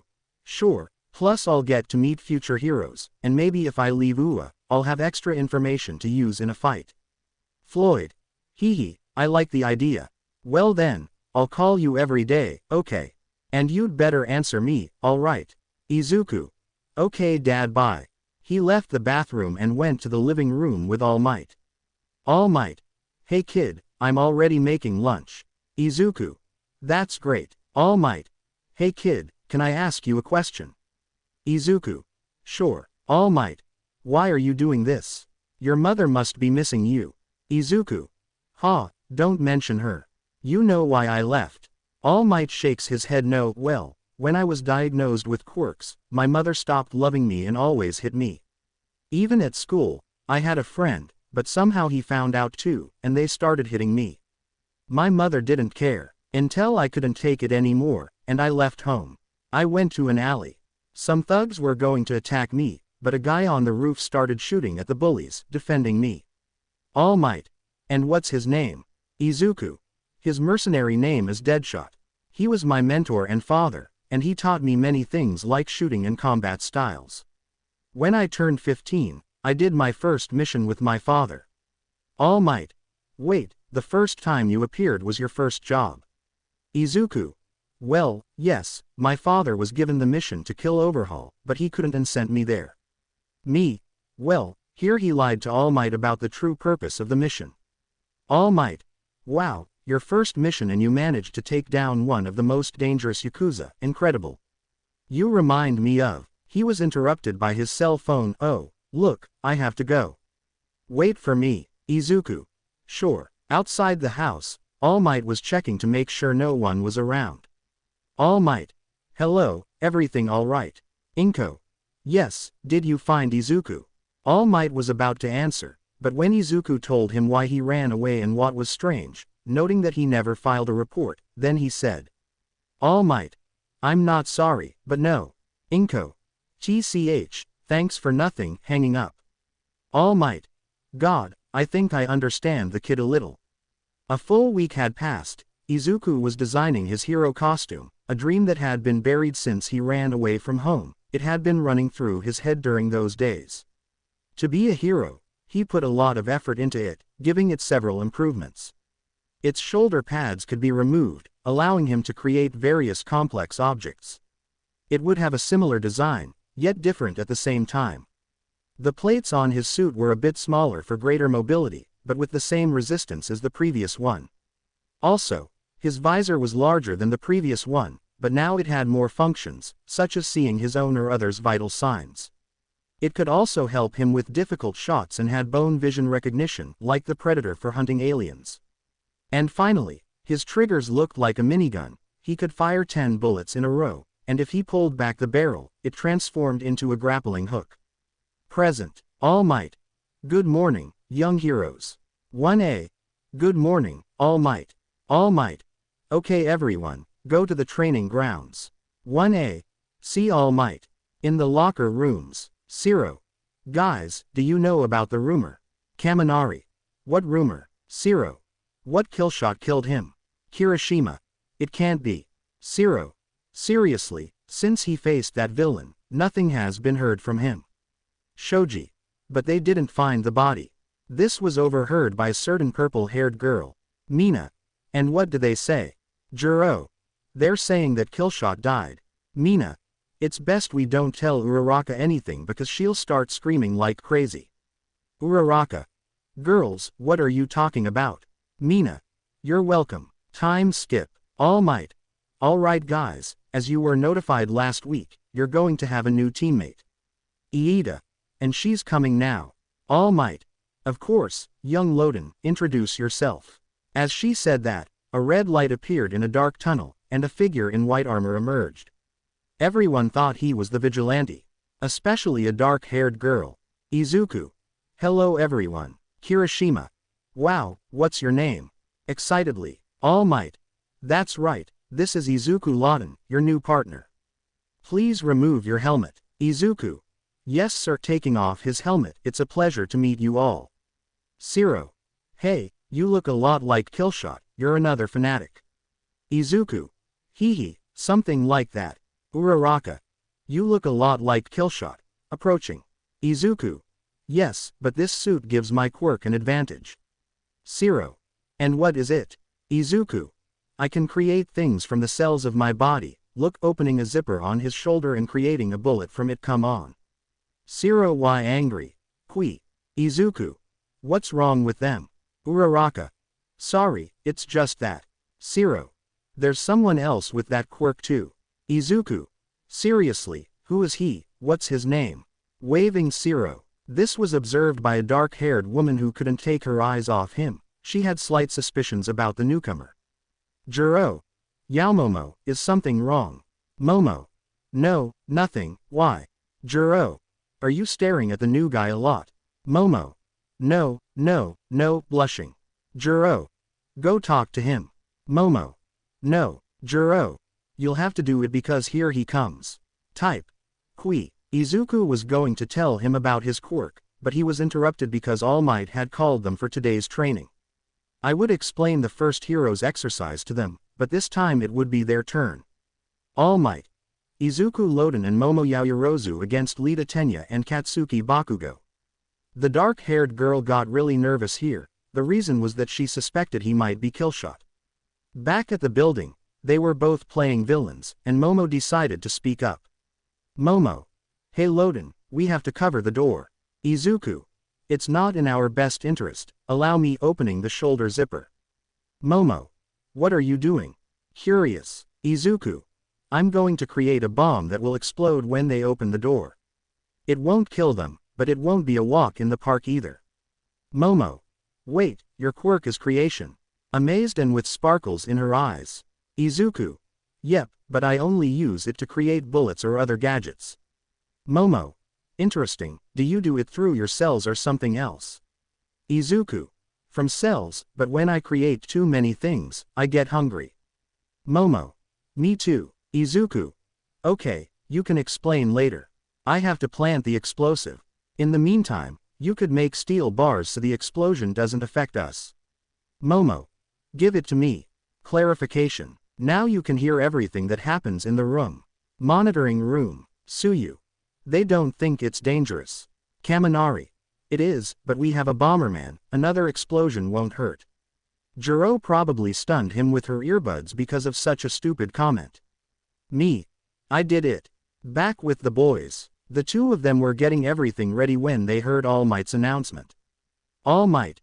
Very well, villains were protecting the bomb. Izuku. Sighing, I'm so nervous. Momo. Is something wrong? Izuku. We're going to face Bakugo. Momo. So what? Izuku. He always made my life miserable from age 4 to 7, calling me useless or hurting me with his explosions. Momo, like the rest of the class, was shocked by Bakugo's behavior. But you know what? Now I'll show him that I'm not a good for nothing. As they said that, they heard footsteps getting closer and closer. Izuku. Quick, we have to take cover. The two hid. Izuku was reloading his weapons, the click of bolts making a sound.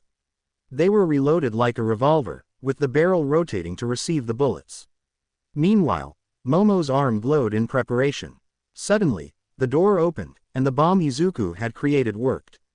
Bakugo was stunned, but Iida was a different story. He was further back, and his armor offered him some protection. Bakugo. Ah, what was that? With a raised voice. Lita. Look at the bomb. She ran, but was stopped by Momo's cane. Ow. That hurt. Bakugo. We don't have time, Shine.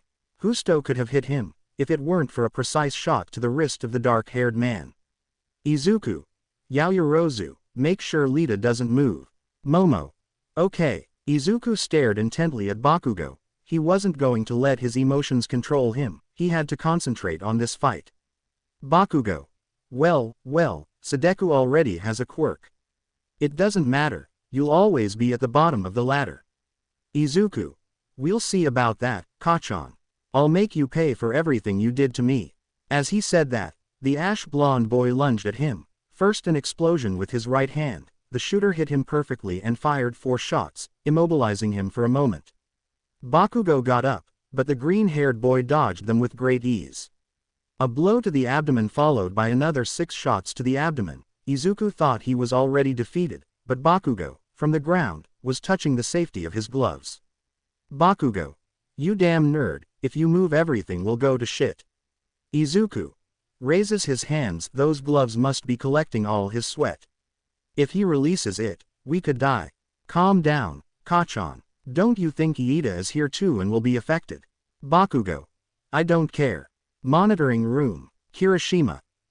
Shouldn't you stop this? The whole class agreed until All Might said. All Might. Haha, calm down, youngsters, look what Loden is doing, pointing at the screen and moving closer to his triggers. Koda. What are you doing? Zero. Don't be silly, but he was interrupted again by Jiro's headphones. Koda. Thank you, Jiro. You're welcome, giving her a smile. Uraraka. Well, I'll say it, what he's doing is distracting Bakugo while aiming for a spot where the bullet will ricochet and immobilize him. Kirishima. And how do you know that? Tsuyu. That's from Killshot, right? Uraraka nodded happily, and the rest of the class felt a sweat on their foreheads.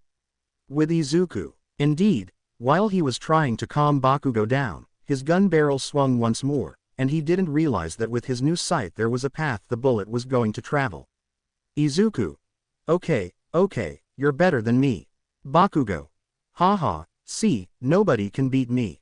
Izuku. But I can tell you one thing. Bakugo. That nerd thing. Izuku. We met at Disney. Bakugo.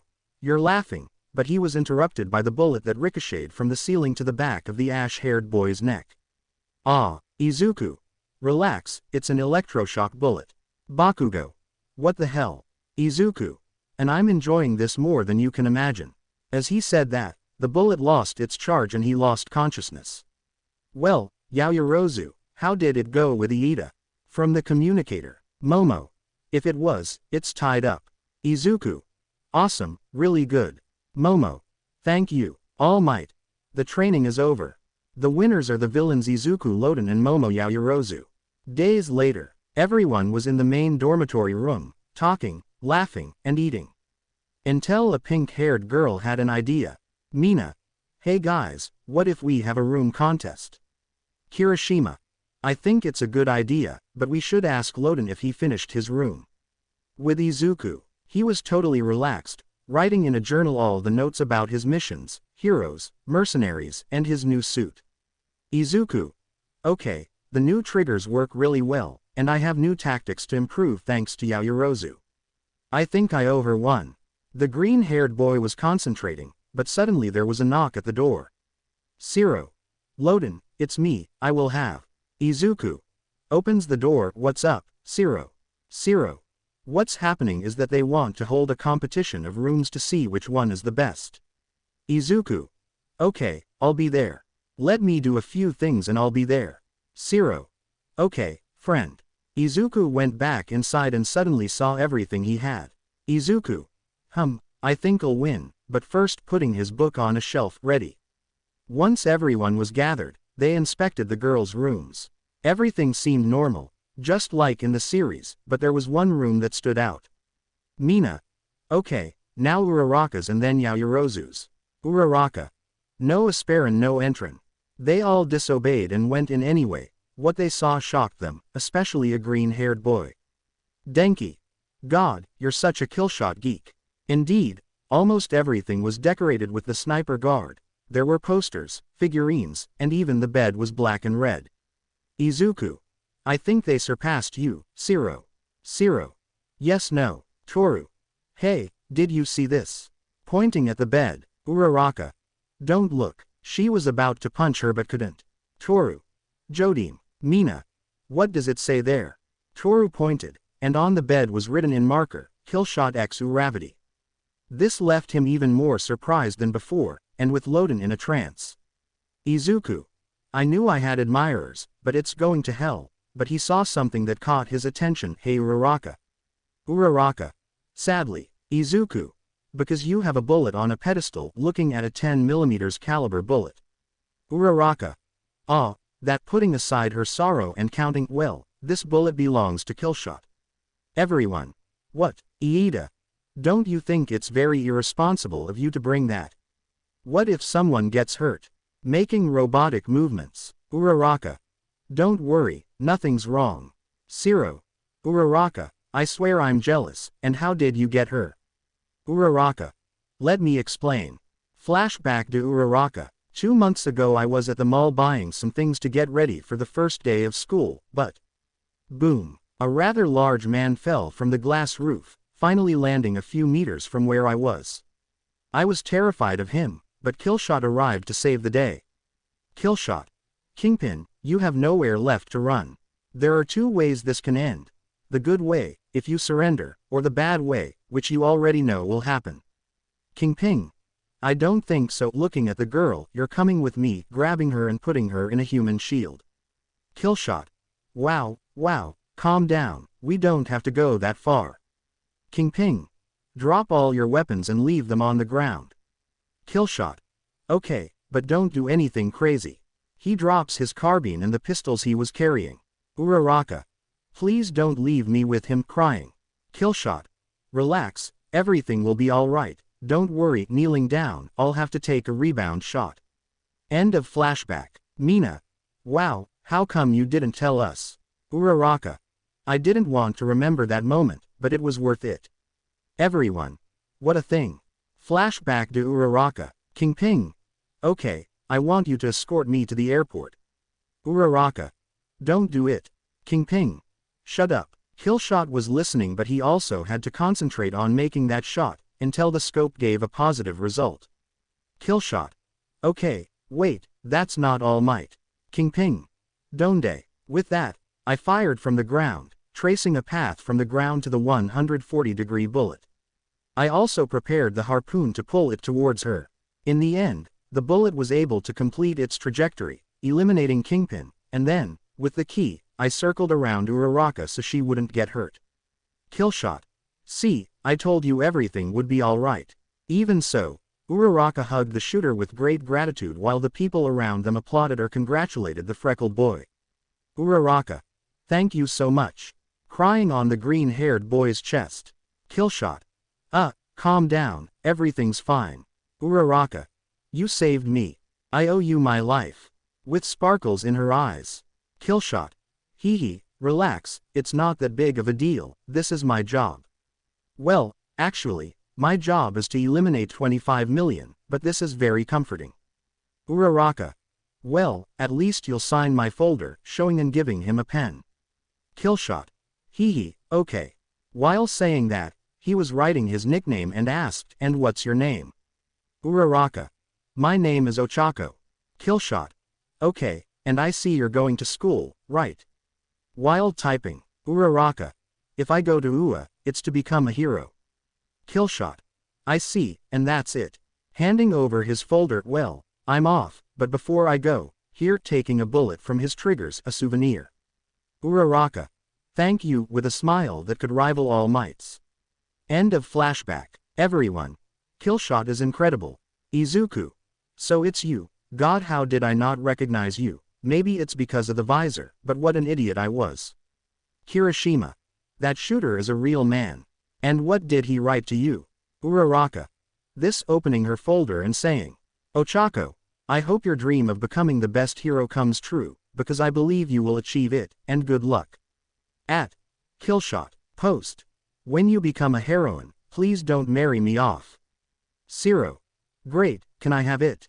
Looking at the bullet, Uraraka. No way, get your own. Everyone watching this felt a drop of sweat fall on their forehead. Mina. Okay, I think this one won first place, now for the men's. Everyone said yes, and there was a dark-haired woman who was thinking about all of this. Mina. So the first one will be the new one, what do you think, Loden? Izuku. As far as I'm concerned.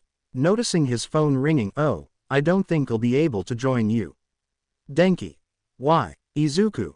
My dad's calling me, but you can come in if you want. Everyone. Thank you. Everything was already arranged. They entered Izuku's room, and if they held on to Uraraka's room, hold on to your mother for this. 1A. But what? Shoji. Has a plasma TV with a PS5. Kirishima. He's got some weights, but how manly Loden is. Momo. She even has a mini workshop. Everyone. Let's see. Mineta. Hey, make some room for me. Denki. But what does it say here? Looking at a board attached to the wall. Momo. These are the components for creating objects. This is very useful if you're under pressure. Shoji. Look at this. Pointing with all his arms. Zero. Cannot. Uraraka. Esser. Indeed, Izuku forgot to put away his triggers. Zero. I ask for everything. Uraraka. No, I want to use them. Zero. No, I'm going to use it. They fought to see who would grab the triggers, but Zero won. Zero. Haha, you win. Uraraka. Hump, moving aside. Zero. Wow, they're heavy, how will Loden carry this? Pointing at the wall. Iida. Zero, stop that already. Zero. Tranka, no way out. PMMMM. A bullet, but made of plastic, was fired. Afterwards, everyone ducked out of the way, causing things to fall, including the book. Zero. There, he got Chipotle. In the end he was beaten by everyone, leaving him half dead, because to me. Uraraka. Yes. Iida. We'll have to sort this out. Everyone. Okay. They obeyed. However, Momo noticed Izuku's diary lying on the ground, so she decided to take it to read it later. We see Izuku returning from a call from his father and watching all his classmates leaving their rooms. Izuku. Hey guys, I heard a sound. Is everything alright? Iida. Well, the truth is that. Shiro. Hee, nothing, we just tripped and that's all. Izuku. Is it safe? Uraraka. Yes, sure, nothing else happened. Izuku. Okay, I'd better go to bed. Everyone. See you tomorrow. Izuku. Yes, see you tomorrow, waving as he entered. After a few hours everyone went to bed except for one, who was in her bed with a flashlight in hand, reading. Momo. Okay, let's see what secrets Loden has. Hi, I'm Izuku Midoriya. My mom said that instead of muttering, I should write in a diary, and like I said, it'll be a great day because I'll be able to see what my quirk is. Asterisk. Momo. Midoriya, but his last name is Loden with the conditional smirk. Diary entry from when I went to the doctor, but he told me I couldn't be a hero without a quirk. Momo already had a WTF face. Momo. What do you mean it doesn't have one? It's exactly like mine. Looking around, trying to figure out how it could have a quirk. Well, I'll have to read more to find out. Dear diary, my life is bad. My mother doesn't love me. Instead of giving me hugs or kisses, she hits me. She doesn't cook for me, and on top of that, she threw away all my All Might stuff. And at school, it's even worse, but Kachan found out and started hitting me with his explosions. Asterisk. Momo. God, Bakugo has a bad temper, but I didn't think it would be this bad. Poor Izuku, she said melancholically. Well, I'll skip a few pages. It's been about 3 years and they still treat me like shit. No worse than shit. I can't take it anymore. I'm going to escape. I don't care where I go, but what's certain is that I'm leaving tonight. Momo. God has more traumas than Todoroki. Maybe I should talk to him. He must still be hurting. Okay. Despite my life being a mess, fate smiled on me, because while I was walking some muggers wanted to rob me if it weren't for my hero, Deadshot. Momo. Deadshot. It has quite a similarity to its name, Killshot. Hasi read everything that happened to him from his first job until he read where they met. Momo. Okay, one more page and then off to sleep. Okay, when I met Momo, I seriously thought she'd look at me with disdain for what I do, but she's not the first person I've met who's called me a hero, and that really made me happy, because maybe I can fulfill my dream of being a hero, but of course that will never happen. I hope I see her again and maybe ask her out. She's really pretty. Upon seeing this, Momo couldn't help but blush, and thanks to her, he was able to give himself hope of becoming a hero. Momo. Poor Izuku, all he's suffered in his life, but don't worry. Grabbing a box that was next to her bed, she took out a doll that looked just like Killshot. You'll fall in love with me and you'll be mine, just as I'll be yours. Then she kissed him. The next day we see all the students sitting down, while Professor Aizawa is explaining his class, while a raven-haired girl is staring directly at the green-haired boy in a somewhat strange way. Seriously, she wouldn't take her damn eyes off him. After class, we see a very nervous Izuku. Why? Because he was facing the same guy who shot him. Aizawa. Well, look who's here, he said it calmly, but deep down he wanted to kill him. I just wanted to tell you that there will be an exam for you for not being here in the first few weeks. Izuku. Ah, so that's it. What a relief. And how's your, pointing to his leg, Aizawa. Don't worry about this. A giant monster beat me up before and I was paralyzed. This touching his leg is nothing. Izuku. Oh, okay. Then I can go. Aizawa. Go on, I want to sleep. You say this while getting into the sleeping bag, but you have to do all the exams in one day. Izuku. Shit. From there he went to the rest of his classes. He actually had a pretty good time and was able to rest from being both a mercenary and a vigilante. It really stressed him out, and this was a welcome break for him. After classes, everyone was resting from today's intense hero training, but for our favorite sharpshooter, compared to the training he got from the supervisor, this was a walk in the park. Shiro. Hey, how come you're not tired? This practice was more intense than before. Izuku. No, this is nothing. He said this surprising the whole class, but I didn't know because he didn't get tired easily. Shiro. Well, maybe I should train with you. Izuku. Maybe, but he remembered what his teacher said, right. I have to study for the exams, maybe I'll ask Yaoyorozu, she's the smartest. Yes, I'll ask her later. After. We see that in the room there was only Sato cooking, Kaminari playing, and Yaoyorozu reading. Izuku. Bueno ahora o nunca, Yaoyorozu. Momo. Blushing because she was quite close to him and giving a small jump in her chair. Izuku. Oh, sorry for scaring you. Nervous and embarrassed. Momo. No, excuse me, I wasn't paying attention, but how can I help you? Izuku. Oh yeah, hehe, I was wondering if you could help me study for the exams. Momo. And why me? Still nervous. Izuku. Because you're the smartest in the class. He said this very happily for her. Momo. Oh I see. Is this his way of flirting? She was blushing deeply at that. Here, take your backpack and we'll meet in my room, okay? Izuku. Yes, that's fine with me. When he said that, he gave her a big smile, causing his partner to blush. Momo. I have to go, I'll see you later. As she said this, she ran off, leaving a trail of dust rising. Izuku. Okay, I'll have to get ready. While I was with the cough, I ate a big chicken, right? As I was saying, while I was with Momo, she was hiding everything related to her vigilante life. She had several figurines, some items, the doll she made herself, and a pillow with her image on it, and she wasn't doing anything holy with it. Then a green-haired guy was knocking on the black-haired girl's door. Momo. Well, calm down, Momo, it's just Izuku, your partner. He only saved you from being kidnapped, and then you couldn't stop thinking about him, and later you discovered that you like him. If everything is all right, then it will be fine. She said it with some humor, but she was incredibly nervous. Izuku. I don't think she's here. I'd better go with Uraraka. Momo. When she heard he was going to study with Uraraka, her blood boiled and she burst through the door. Izuku, I'm here. Sorry, I was on a call. Izuku. Oh, well, sorry for bothering you about this. Momo. No problem, I would do anything for my friends, and for you. Izuku. Thanks. He said it now in a nervous tone, one because she speaks quite fast and the second because he was very close to her, plus she's very pretty, he couldn't help it. So they both began studying all the topics he hadn't studied, for various reasons. A few hours passed, and for Izuku it was quite easy thanks to Yaoyorozu's explanations, but he felt quite strange. She was always looking at him, and every now and then she would touch his leg. Izuku. Finally we're done. Thanks again, Yaoyorozu, for doing this.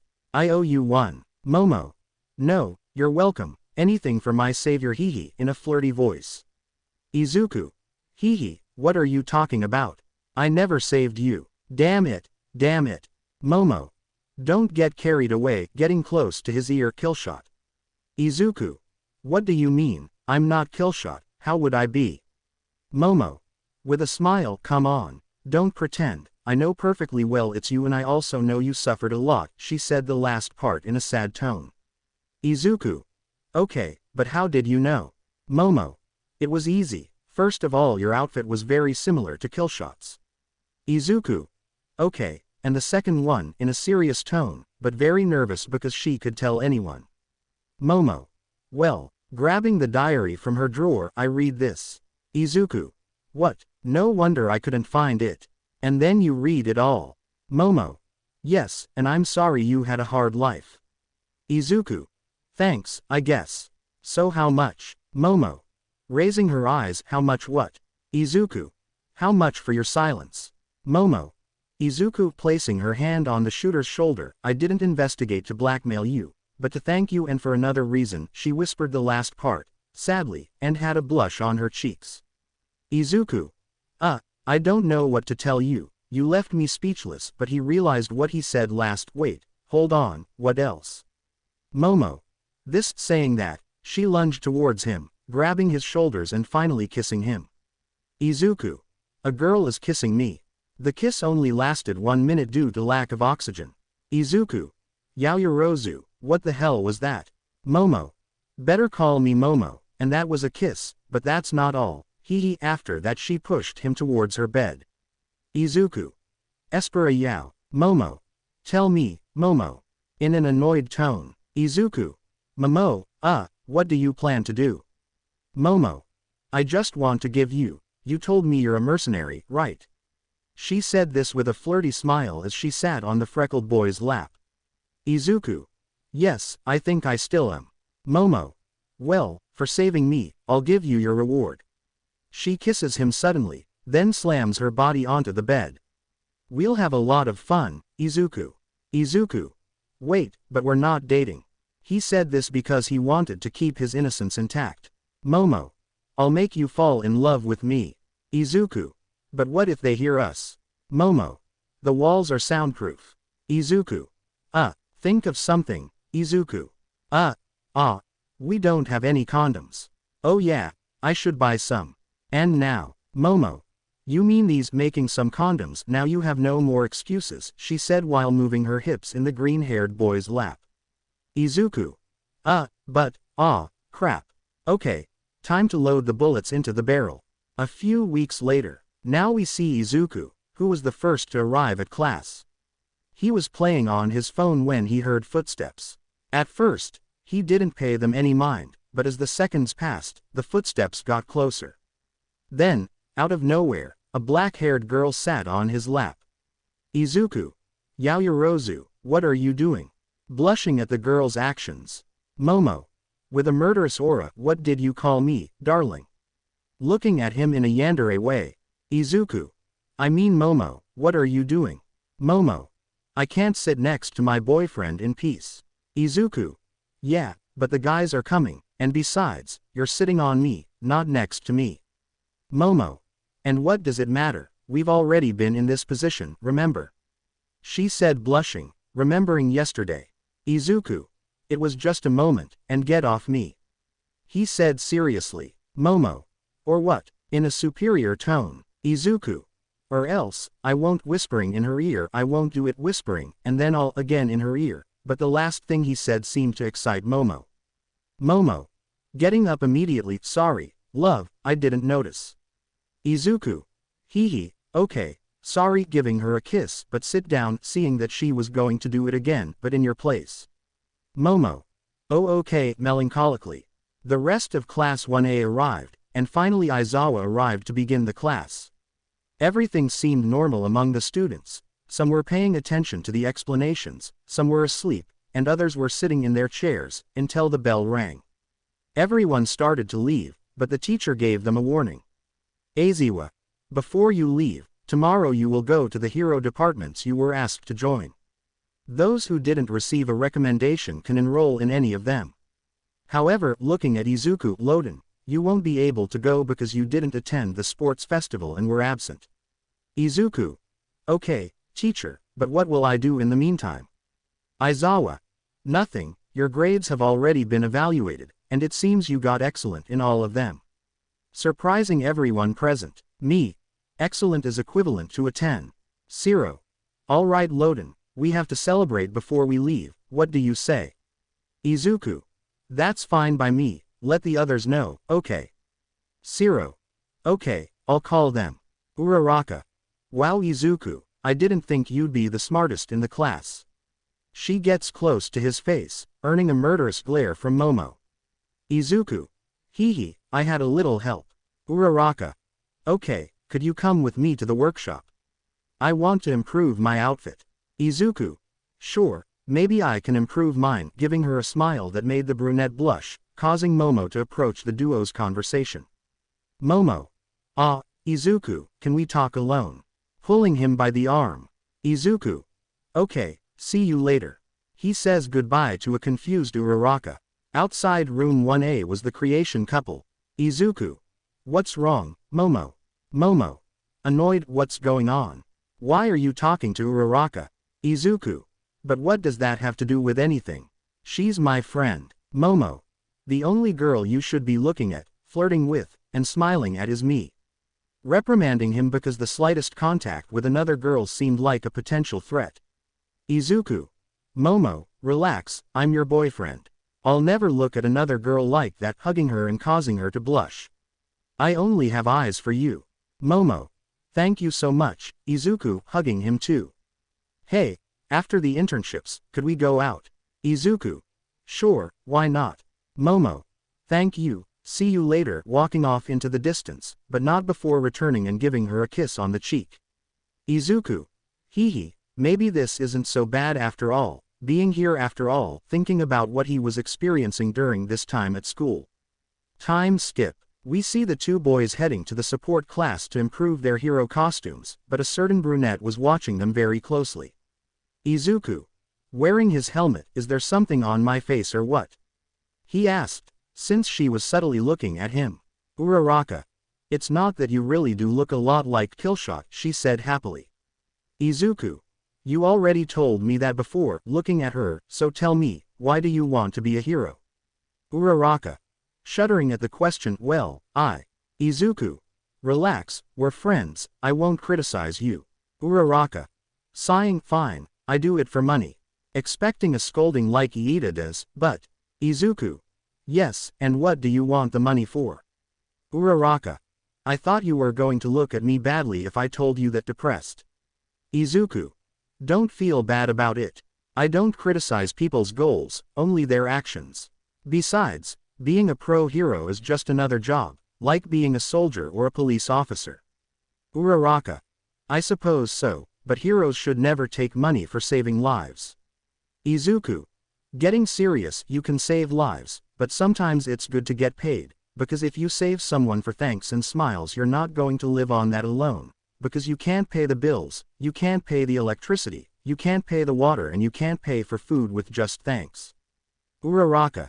You're right, thinking about Loden's words, I do it to help my parents financially, with a smile. Izuku. You see, even money can help people. They continued walking in silence, but it wasn't awkward or anything. Uraraka. Thank you so much for being so understanding, but she said it with a blush, because my face is hot. Izuku. No hey, but suddenly an explosion hit him, causing the shooter to fall. Izuku. Why does my body feel so heavy? When he saw that the smoke had cleared, he could see what was above him, or rather, who. Mei. Oh, hi, how did you get here? On top of Izuku. Izuku. And this voyeur accidentally sees Mei's breasts. It's a good thing Momo isn't here or she'll cut my balls off. Mei. Oh, sorry about that. Getting up, well, I have to go back. Izuku. Wait, we came here so you could improve our suits. Mei. Memahoror. I should clarify that he's still wearing his helmet. That's exactly what happened in the anime, with Izuku groping the green-haired boy while Uraraka glared at him, until he tried out several of Mei's gadgets, which all ended up being terrible. Until Izuku said, Izuku. Mei, everything's very nice, but could you improve my outfit and Uraraka's, please? Mei. Okay, tell me what your quirks are and how your suits help you. Uraraka. Mine involves touching something and rubbing it. My wristbands and boots work to make me rub in a controlled way. Mei. And yours? Izuku. Mine is about creating objects from my cells. Mei. But you shouldn't be half naked. Izuku. No way, I create bullets for my wrist-mounted shooters, and if I create an object, I open a zipper, showing him. Mei. So you rely a lot on distance thinking. Izuku. Something like that. Mei. I think I've got it now. Do you happen to have any blueprints for your suit, or could you give them to me so I can start working? Izuku. I'd rather give you my chest plate. After that, they both left and went straight to the dorms. He thanked the green-haired boy for their earlier conversation and then kissed him on the cheek. After that scene, we see the boy throw himself onto the bed to relax, but then his cell phone rang, displaying, unknown number. Izuku. Hello, who is it? Tired and wanting to sleep. Don't you remember me? The mysterious man asked. Izuku. It depends, serious. I am the man who gave you the gift of creation. Izuku. Mr. AFO, surprised, happy, then getting up and waking him up. AFO. Do you still remember me? Izuku. Of course I am. You gave me this gift and I owe you for the pact, how could I forget it? Very happy. AFO. Hee, you remember that too, and since you mention the agreement, I have a job for you. Izuku. What is it about? AFO. I want you to eliminate the hero killer. We see all the students leaving the building because they're going to be living with the pro heroes. Now we see two boys saying goodbye. Izuku. Okay, bye Momo, have a good one. Momo. I'll miss you too, I'll miss you so much, hugging him possessively. Izuku. Nervous, hee, but it'll be a week. Momo. I'll still call you every day, but I'll make it up to you when I get back, in a flirty voice. Izuku. Nervous, okay. Momo. By the way, I'll call you every day to see how you're feeling, and see if a girl approaches you, okay. Izuku. If there's no problem. Momo. Okay, goodbye, as she kissed him one last time and disappeared into the distance. Izuku. There I am, all alone in the end, putting his hands together. Well, time to work. Having said that, she went to her room, took her cell phone to call. Izuku. Hello Dad. Floyd. Hello Izuku, what's up? Izuku. Well, Mr. AFO called me about a job. Floyd. I understand, and you want me to help you locate him, right? Tell me his name and I'll see what to do, okay? Izuku. If Dad's name is Stain, the hero killer, and you put Eri on, I haven't spoken to her in a long time. Floyd. Okay, off the phone. Eri. Eri. What? Floyd. Izuku. Eri. Oh okay, but why are you yelling at me? Floyd. Because period, come here damn it. Eri. Okay, I'm coming. Floyd. Izuku's coming, I'm going to find him. Izuku. Yes, with ears flat. Eri. Grabbing the phone, hi daddy. Izuku. Hi Eri, are you okay? Eri. Yes, my uncle took me hunting and we played a lot. Izuku. Ah, that's nice. Well, I had to wait until I was 10 to carry a gun. Eri. Melancholy, but when will you return? I miss you so much. Izuku. Sighing, I don't know, daughter. I had some complications and I have to live somewhere else. Eri. Still sad, oh, I understand. Izuku. But I'll visit you, I promise. I just need to talk to a few people. Eri. Happily, you promise, Dad. Izuku. I promise. After a while, the adult shooter was able to find something. Floyd. Eri, pass me the cell phone. Eri. Okay uncle, bye Dad, passing the phone. Floyd. Izuku, I think I found a pattern. I'll send you the address. Izuku. Thank you so much, Dad. I owe you one. Floyd. Yes, son, please take care of yourself. Izuku. Don't worry, Dad, I'll be fine. Besides, I have my secret weapon. Time skip. The city was having a beautiful night, the owls were hooting, people were out partying, and our dear friend had returned to work. Killshot. Ah, it feels so good to be in my old suit. Too bad I couldn't fix Dad's triggers, looking at the triggers he made himself. Well, back to work.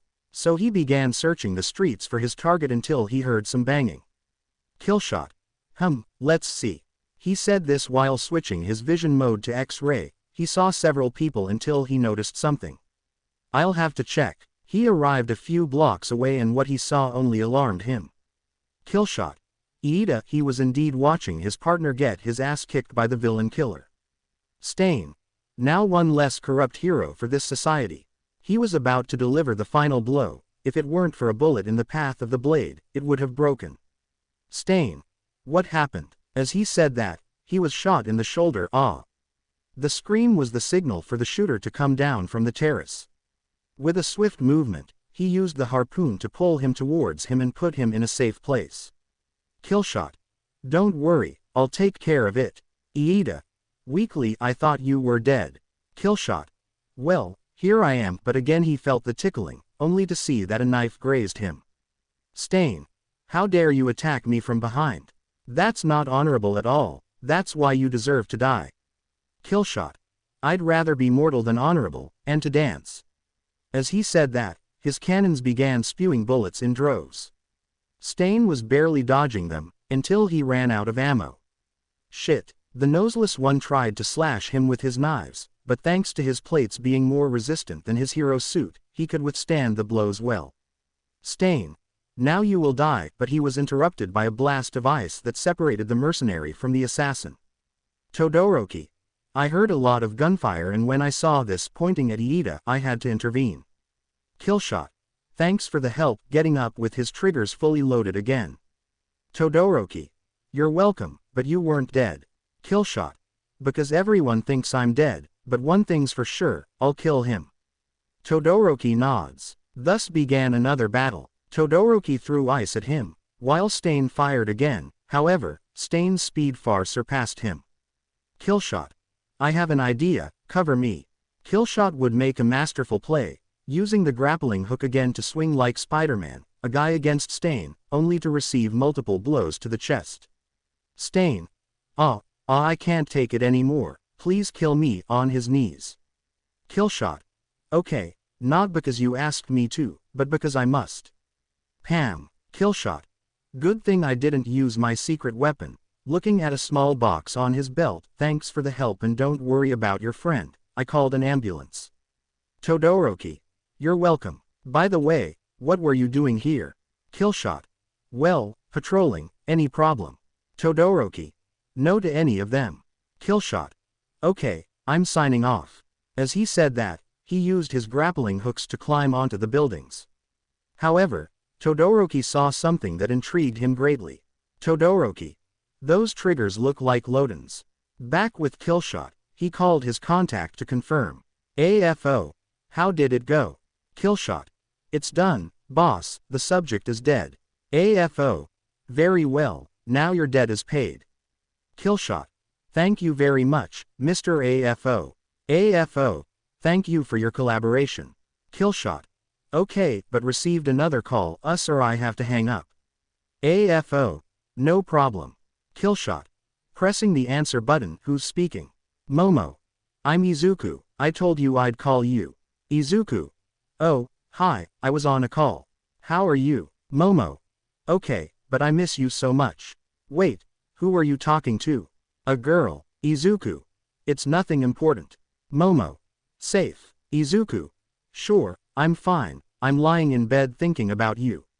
Momo. So you were thinking about me, huh? Izuku. Not like that, damn it. Seeing police and an ambulance approaching, hey Momo, I have to hang up. Momo. Oh no, don't think about. Call ended, he hung up on me. Oh no, I'll punish you when I get back. Killshot. Killshot. That tingling feeling again, but this one is different. We see a boy with green eyes wake up because of the light touching his face.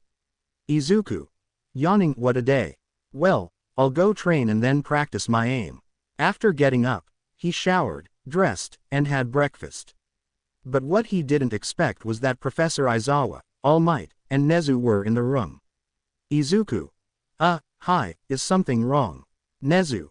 We've come for this, handing over the diary that said Killshot had returned. Can you explain why? Izuku. Nervously, Aizawa. What about you? Serious. Izuku. Sighing, the thing is, I saw on the news that the hero killer was out there, so I had to hunt him down. But just when I found him, he was about to kill Iida, and if I hadn't come, Iida might have died. Besides, I had no choice but to kill him. Nezu. That was very irresponsible of you, and besides, we had a deal, but... Izuku. Pipero. All Might. In the end, you did it for a good reason. You saved your partner, and you had the chance to escape, but you came back anyway. Aizawa.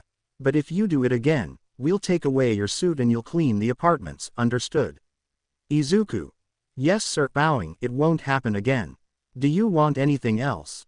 Nezu. Indeed, yes, you probably heard about the USJ attack. Izuku. I heard rumors, but could you tell me what happened? All Might. What happened was that the League of Villains attacked the students in your classroom, but when I appeared, one of them started shooting at me with this, showing him a red bullet. Izuku. It can't be, they're the same bullets as. All Might. Young Midoriya, are you alright? Izuku. Yes, sorry. Nezu. Well, we got sidetracked. We were planning to take your group along with Class B to the camp with the Pussycats, but due to recent villain activity, we scrapped the idea. Izuku. Well, but what does that have to do with me? Aizawa. We heard rumors that there was a camp training mercenaries, is that true? Izuku. That's right, if you want I can contact him, but I need a computer. Nezu.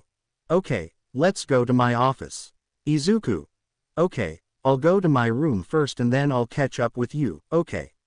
All Might. Okay, no problem, don't be long. Then they left, leaving Izuku to process what he had heard, until he went to his room and curled up on the floor. Izuku. This can't be happening.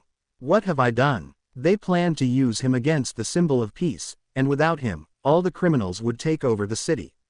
He said this while his eyes were glistening with tears.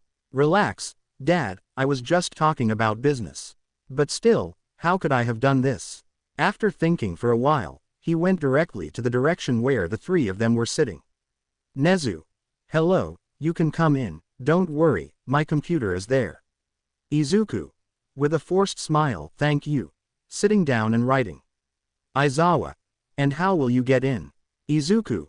Easy, I just have to go to the deep web, then I search for the page, and finally I have to enter my username and password. All Might. And one question, are mercenaries considered heroes? Curious. Izuku. Yes, we have our tops too. Nezu. And since you were a mercenary, what was your position? Izuku. I'm top 5. Everyone was surprised that a child was part of the best, until the old caterpillar said. Aizawa. And who are the rest of the top? Izuku. The next one is. Showing on the screen in the room, the beetle. All Might. Wait, isn't that the villain you faced before entering UA? Izuku. More or less, we bounty hunters don't take it personally. Aizawa. I understand. Izuku. The next one is the supervisor, he's in charge of the camp. I can contact him via video call now, if you'd like. The 3. Do it. So the green-haired boy turned on the video call option on the screen, and then a man wearing a skull mask and hood answered. Izuku. Nervously, hello Mr. Supervisor. Supervisor. Well, look who we have here. It's been a long time since I've seen you looking at those present, but what are you doing next to the peace symbol? Serious. Izuku. Long story, but I'll let them explain what they want. Hehe, still nervous. Supervisor. I'm all ears. Nezu. Okay, Supervisor, we heard you have a camp and we wanted to know if you could let about 40 students plus 2 teachers stay. Supervisor. Let me see if I understand, you want them to come and train at my camp. Nezu. Indeed, Supervisor. Okay, 1 million per person, and half of that up front. Aizawa.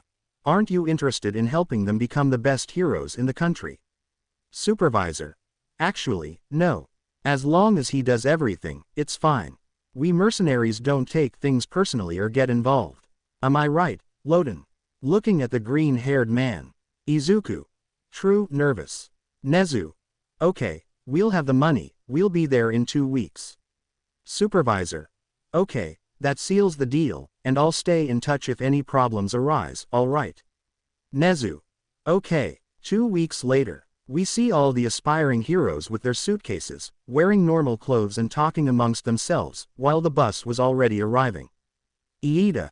Okay everyone, enter in a line without pushing, making robot movements. Everyone in the group was already talking about what the camp would be like or what they would do. Kirishima. Teacher, do you know which camp we're going to? Aizawa. Let's go to one whose owner is called the Supervisor. Suyu. I've never heard that name before. Bakugo. Ah, but what kind of name is that? Iida. Perhaps he only dedicates himself to that, nothing more than managing the camp. Uraraka. Maybe you're right, what do you think, Izuku? Izuku. Actually, I already went. Nervously. Everyone. And Serio. Aizawa. Well, whatever, that's where he'll put you to the test, and you'd better give it your best shot, understood? Everyone. Understood. After a couple of hours they arrived at a place that looked like a military base, but it didn't have walls or anything like that. Aizawa. Okay, get out, we're here. Everyone was already downstairs, only to stare at a man in an unusual suit. Supervisor. I was expecting you. Supervisor. I was expecting all of you. In an authoritarian tone that made him nervous. Aizawa. Excuse me, these are all of them. Extending her arm to hand him the envelope. Supervisor. No problem receiving the envelope. Okay Loden, where are you? Everyone stepped aside, leaving only a nervous green-haired boy in view. Izuku. Nervously, hello sir. Supervisor. Hello, it's been a long time. Izuku. Yes sir. Supervisor. I hope you haven't let your guard down. He said this while walking around him. Izuku. No sir. Supervisor. Okay everyone, follow me, I'll show you the cabins. So everyone got comfortable, but a megaphone called them all to the patio. Supervisor. Okay, I called you here to tell you the rules, although you probably already know them.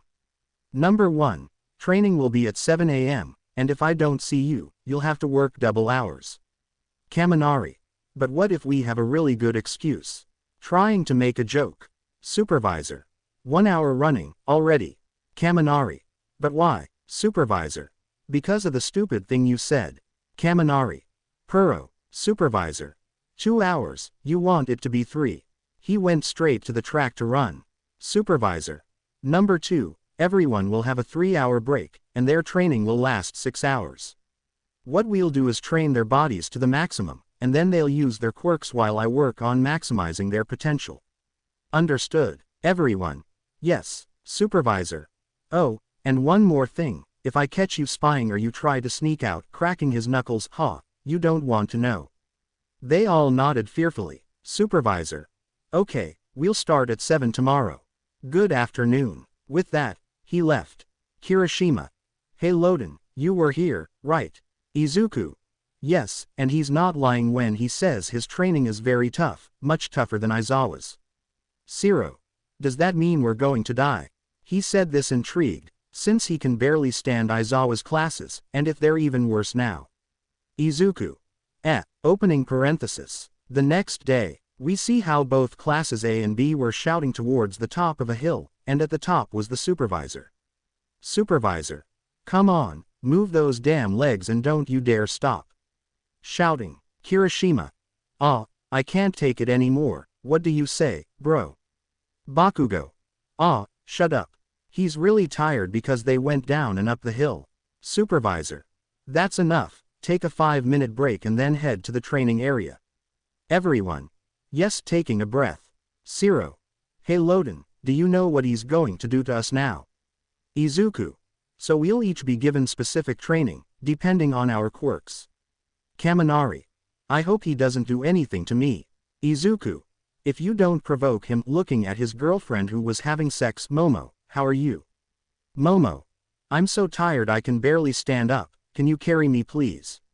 She barely had any pain in her feet, she just wanted an excuse for the green-haired boy to carry her princess style, but what she got was. Izuku. Okay, hold on to my back. Momo. Well, something is something, of course, saying that she clung to the green-haired boy as if he were a stuffed animal, however a brunette was looking at her quite annoyed. Suyu. Are you okay, Uraraka? Uraraka. Yeah, I am, I was just thinking. She watched as the couple got even closer, creating an uncomfortable sight for her.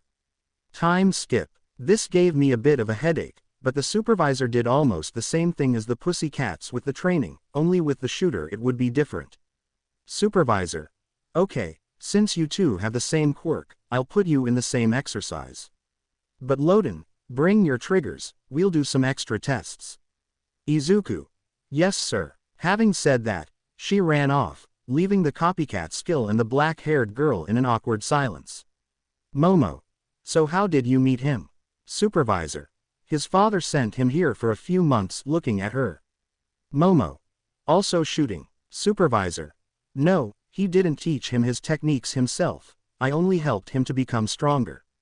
After that they talked a little more until the green-haired man arrived with his weapons. Supervisor. Perfect, I want you to shoot those targets over there, pointing to some mannequins. Izuku. Why, Supervisor? Are you challenging me? In a serious tone. Izuku. No, of course not.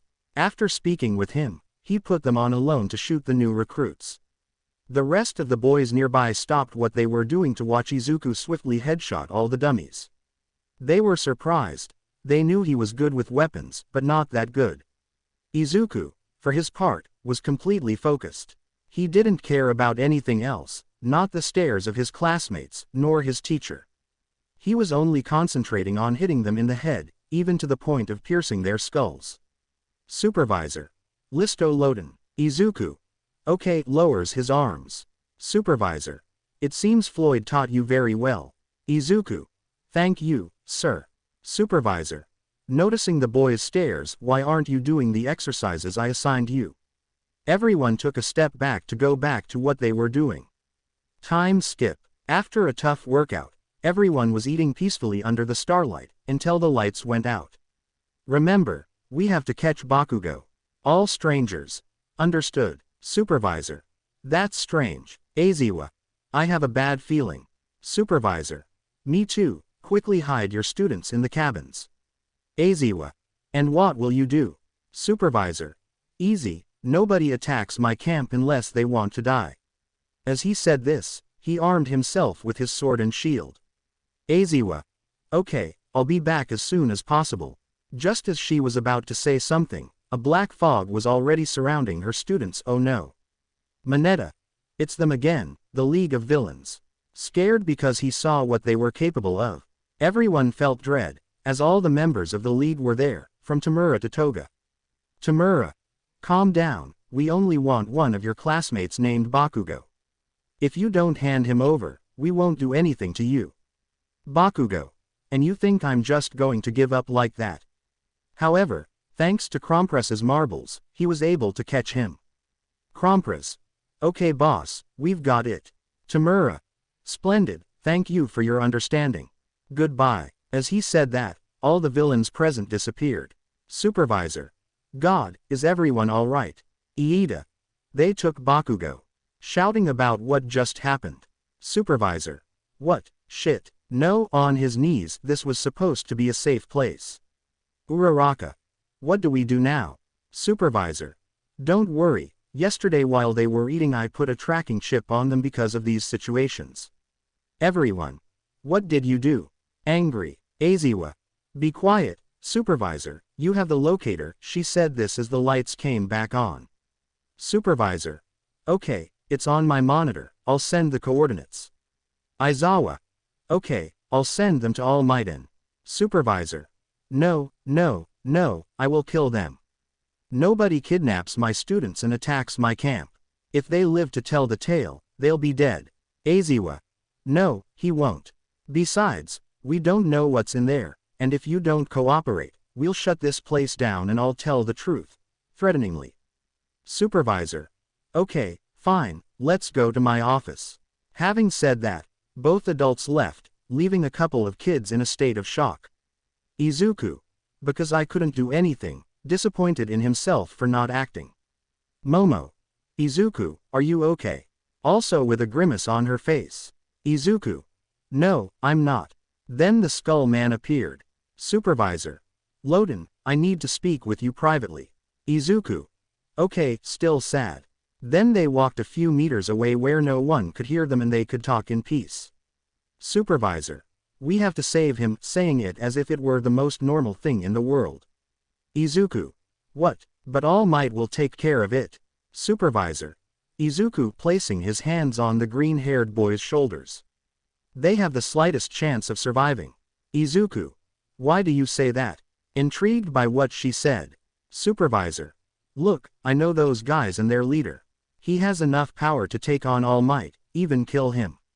Izuku. That news left me frozen with terror because there was someone stronger than him.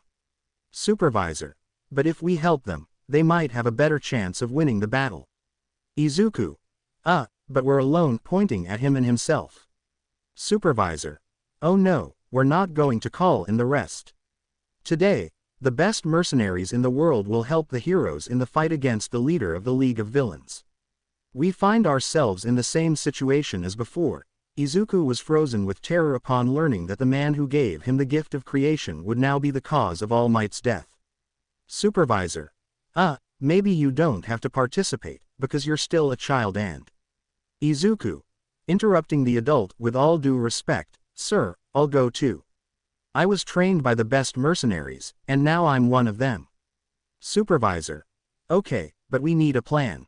We can't fight him in a kamikaze fashion. Izuku. Remembering the small box on his belt, I have a plan. Supervisor. And what is it? Izuku. My first job involved stealing some anti-quirk bullets. I hid one just in case, and I think we'll need it. Supervisor. And where would that bullet be? Izuku. He's in his room at UA Academy. Supervisor. Thinking of a plan to retrieve that bullet. Okay, I've got it. First, we'll call your father, and then he'll bring your suit with that bullet. Izuku. Sounds good, nodding his head. Supervisor. Okay, go to my office. I have a monitor that can contact you. Izuku. Then let's go.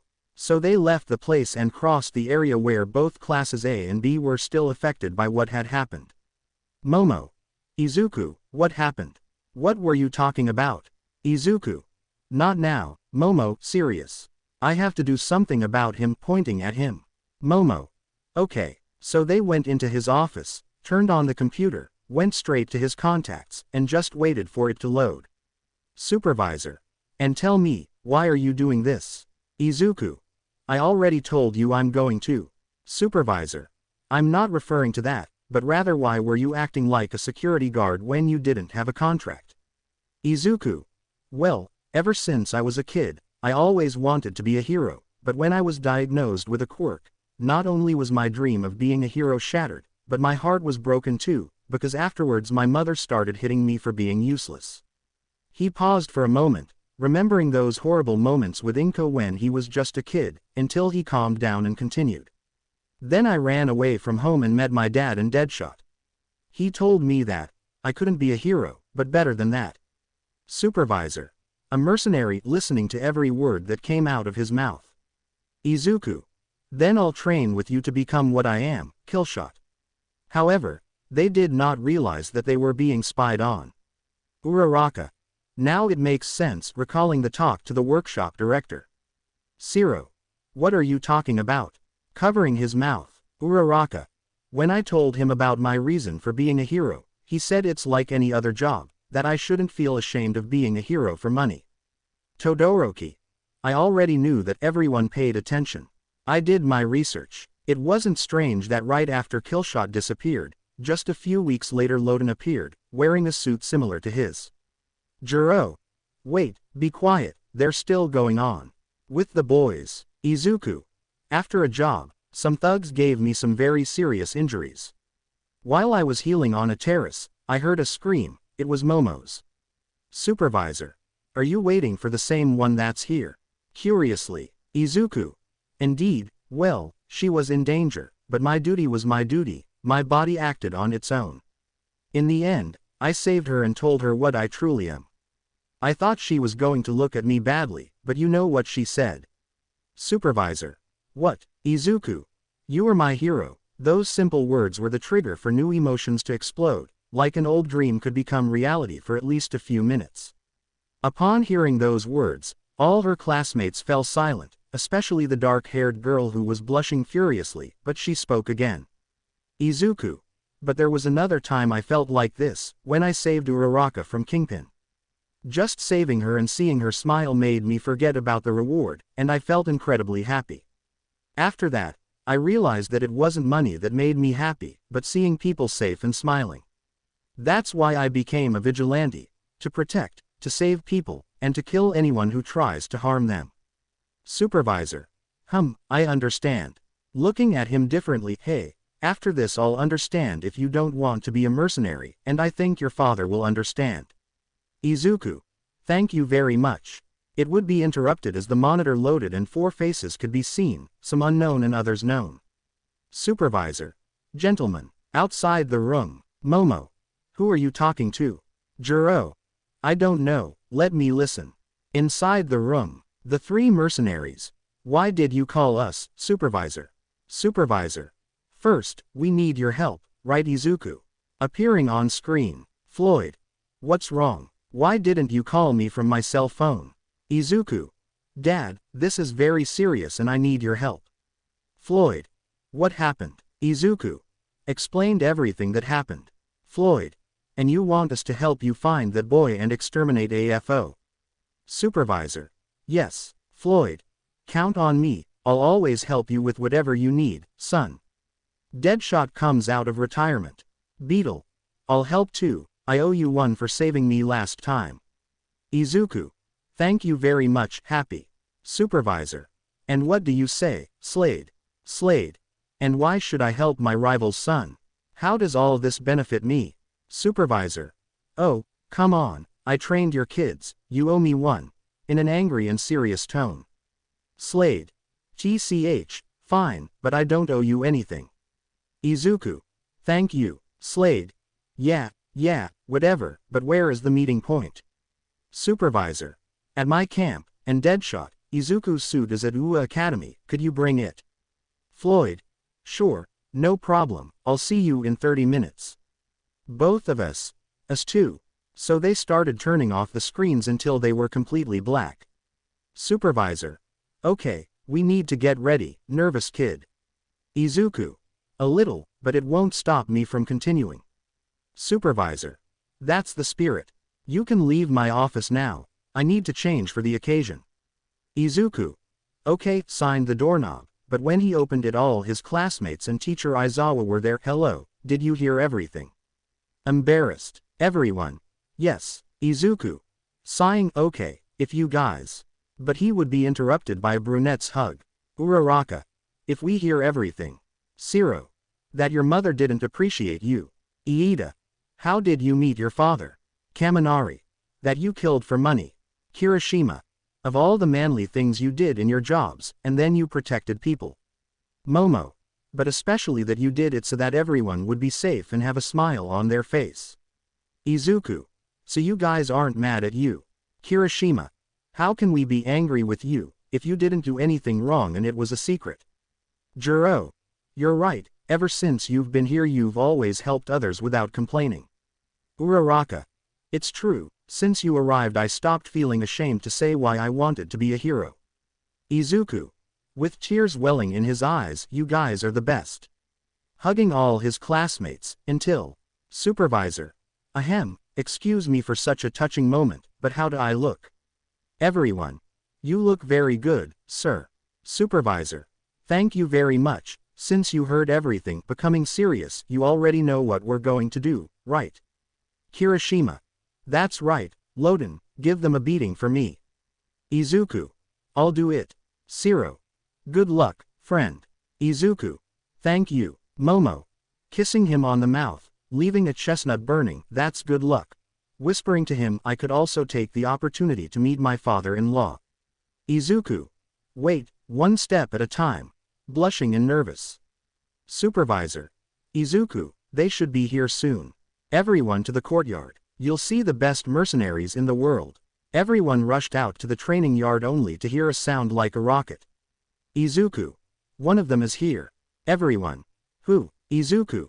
They're pointing to a small glow that was getting lower and lower. Gentlemen, I present to you the top 4 best mercenaries, the Beetle. Uraraka. But that's not the one you fought before you disappeared. Izuku. Indeed, but he was paid to kill me, it wasn't personal, and besides, I saved his skin. Approaching the metallic insect. Hello, thank you very much for coming. Beetle. Nods. Mina. It's like there won't be much. Toru. See no. Supervisor. Beetle dresses the rest. I was about to say something, but a knife fell between the 3 mercenaries. Deathstroke. What's going on? Were you talking to me? Izuku. His name is Deathstroke. He's the best mercenary. Whispering after Dad. Deathstroke. I heard you, child. Where is your father? Izuku. He hasn't arrived yet. Deathstroke. Ha, as always, he never fails, but he's always late. Uraraka. It seems like Izuku's dad and Deathstroke don't get along. Momo. I realized it, and I also need to talk to you seriously later. Uraraka. Oh well, she was nervous but still firmly held onto her feelings for Izuku. After about 5 minutes, a silhouette carrying something on its back can be seen. Izuku. That's it, Dad, it's you. Deadshot. Help me, this is heavy. Carrying a box containing the mercenary suit. Izuku. Sure, Dad.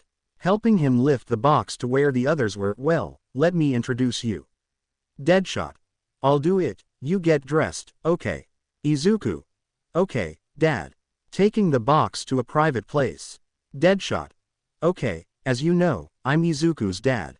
You can call me Deadshot or Floyd, and I hope I didn't cause him any problems. All. None, Mr. Deadshot. Momo. Hello, I'm Momo Yaoyorozu, your daughter's girlfriend. Approaching him. Deadshot. Oh, a pleasure.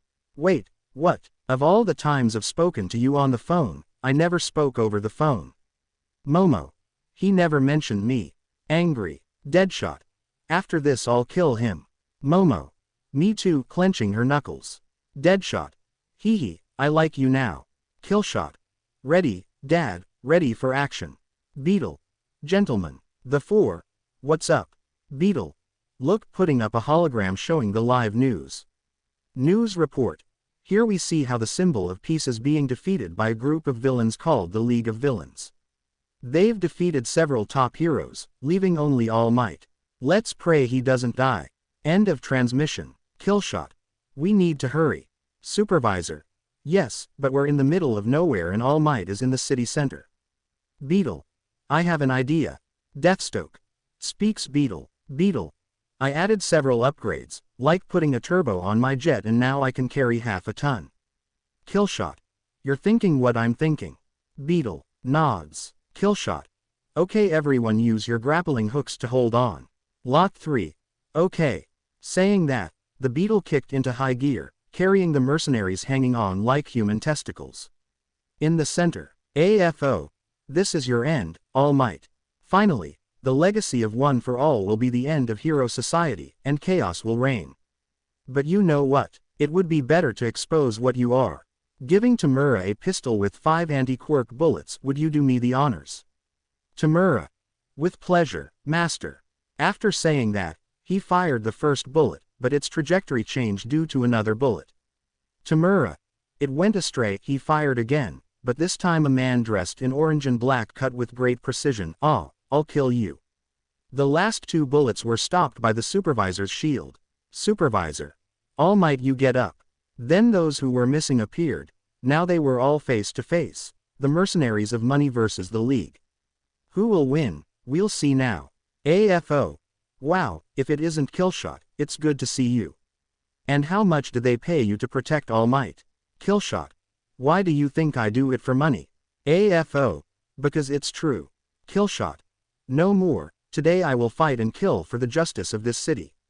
AFO. Okay, and what about your colleagues? I'll triple their rate if they kill them both. Deathstroke. Look, as a representative of all mercenaries, we have codes, and besides, bounty hunter blood is very thick. AFO. So that's how it is, huh? Kill them all. Thus a pitched battle ensued. Deadshot tried to shoot AFO but it had no effect, while with Deathstroke. He was fighting against Toga and twice. Deathstroke. Let's see what you have. Arms crossed. Toga. Don't underestimate us. As she said this, she threw several knives in the direction of the one-eyed man, but he just dodged them. Then twice tried to wrap him up with his bandages, but it was the other way around. Deathstroke made him get closer, until he stabbed him in the shoulder with a knife, immobilizing him. Toga. God, so much blood. She was going to stab her but grabbed her wrist, making her twist her arm, and finally headbutted her, knocking her out. Deathstroke. Rookies. While that fight was going on, another one was also starting. It was the Beetle against Mr. Compress. He was throwing his lasers, but they were either dodged or compressed into his marbles, until he had the idea of launching missiles. However, they too would be compressed. Compress. What's wrong? Don't you have any more? Confident. Beetle. Kaboom, by saying that he activated the self-destruction of the missiles, making the impact very strong to break the marbles, and then the explosion ate him whole. Now let's focus on the supervisor. He was fighting the guy who made energy balls, I don't remember his name, and a spinner. First, he threw his shield at the one making the balls. It was a direct hit that returned, but not before he kicked the shield, and it hit the guy again, knocking him out. Then he touched him to imitate his quirk and create a blue sphere, threw it, and it hit the lizard head on, sending him flying. Supervisor. What a great quirk. Now we see Killshot fighting against Tamura. The light blue-haired man dodged all the bullets with great difficulty, but he was still able to grab him by the head and slam him to the ground. Tamura. You ungrateful piece of shit. He gives you a quirk and you waste it on a garbage hero. Killshot. And what can I say? He said this to distract him because a sphere was forming in a hole in his chest. Tamura. I'll kill you. He said this with his quirk active, slowly destroying his helmet. Killshot. You know what? Already having the sphere in position, we'll see each other at Disney. Immediately afterwards the ball was a Reaper immobilizing in a few seconds, to give him a headbutt, causing Tamura to faint and his helmet to break into 1,000 pieces. AFO. That's enough, I'll take care of this. Killshot. Mercenaries united, in a battle pose, while AFO attacked with everything. Deadshot. Quick to distract AFO. Everyone. Agreed. They all fired, cutting off AFO only for him to attack them while Izuku prepared his shot. However, he didn't stay still, not at any time. All Might. They're going all out and I'm standing here like an idiot, I must help. In a weak voice and half transformed, until his fists lit up plus ultra. At the last moment, I grabbed AFO from behind, allowing for a direct shot, but the man's quirks made it difficult. Among the mountains of ice, fire, and earth, Izuku loaded a red bullet into his triggers. Then time became relative. For the boy, the only thing on his mind was the bullet and the target.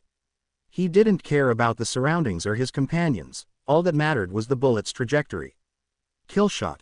Dispara. As he said that, a bullet flew out of the cannon barrel, traveling all the way down without any problem until it reached its target. AFO. What did you do to me? Killshot.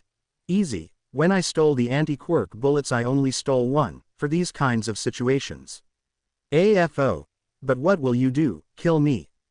Didn't you say you'd be a hero? Killshot. See Puro. Deadshot. I'm no hero. Loading his rifle, last words. AFO. Rot in hell, but he would be silenced by a bullet to the head. Deathstroke. They're finished. Supervisor. It seems so. Seeing that the police were arriving. All Might. Do you know where Bakugo is? All Might. If he was able to escape when all this started, rest assured, you must be safe now. Supervisor. I understand, we're withdrawing. It was a pleasure fighting alongside you.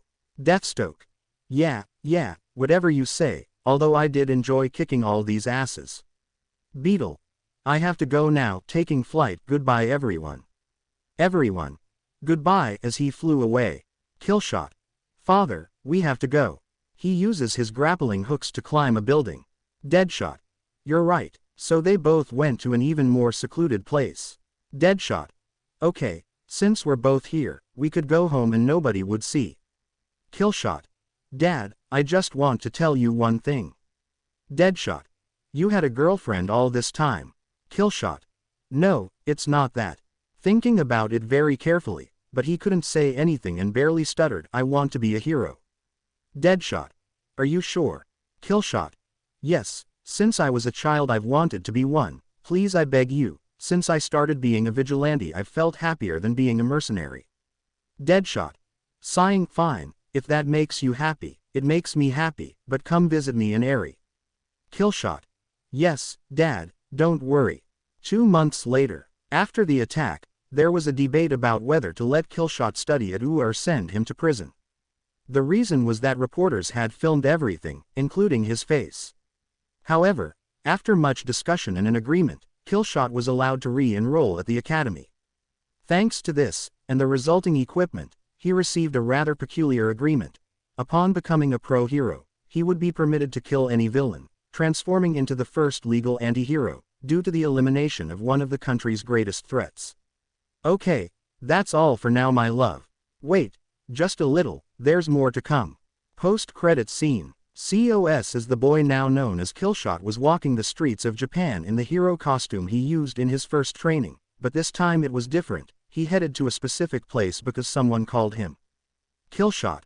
Okay, this must be the place. Hello. I'm here. What did you want me for? So you answered my call. From the shadows a rather large man with broad shoulders. I've been waiting for you. Killshot. Yes, but who are you? Your voice sounds familiar. Oh, of course it sounds familiar. I just want you to join me. Killshot. You know I'm not a mercenary anymore, you know. I know, but I'm gathering exceptional people like you to protect all the universes. Killshot. What, like universes? Oh yeah, you thought you were the only green-haired freckled guy in all the multiverses. Emerging from the shadows was a green-haired man with eyes of the same color, who was wearing green armor and was very large. Killshot. Wait, are you like Izuku? I am Izuku Midoriya, hero of light. The screen goes black but displays a title. The end. I hope you guys enjoyed this video and make sure to like and please hype this video. Now we will see you in the next video.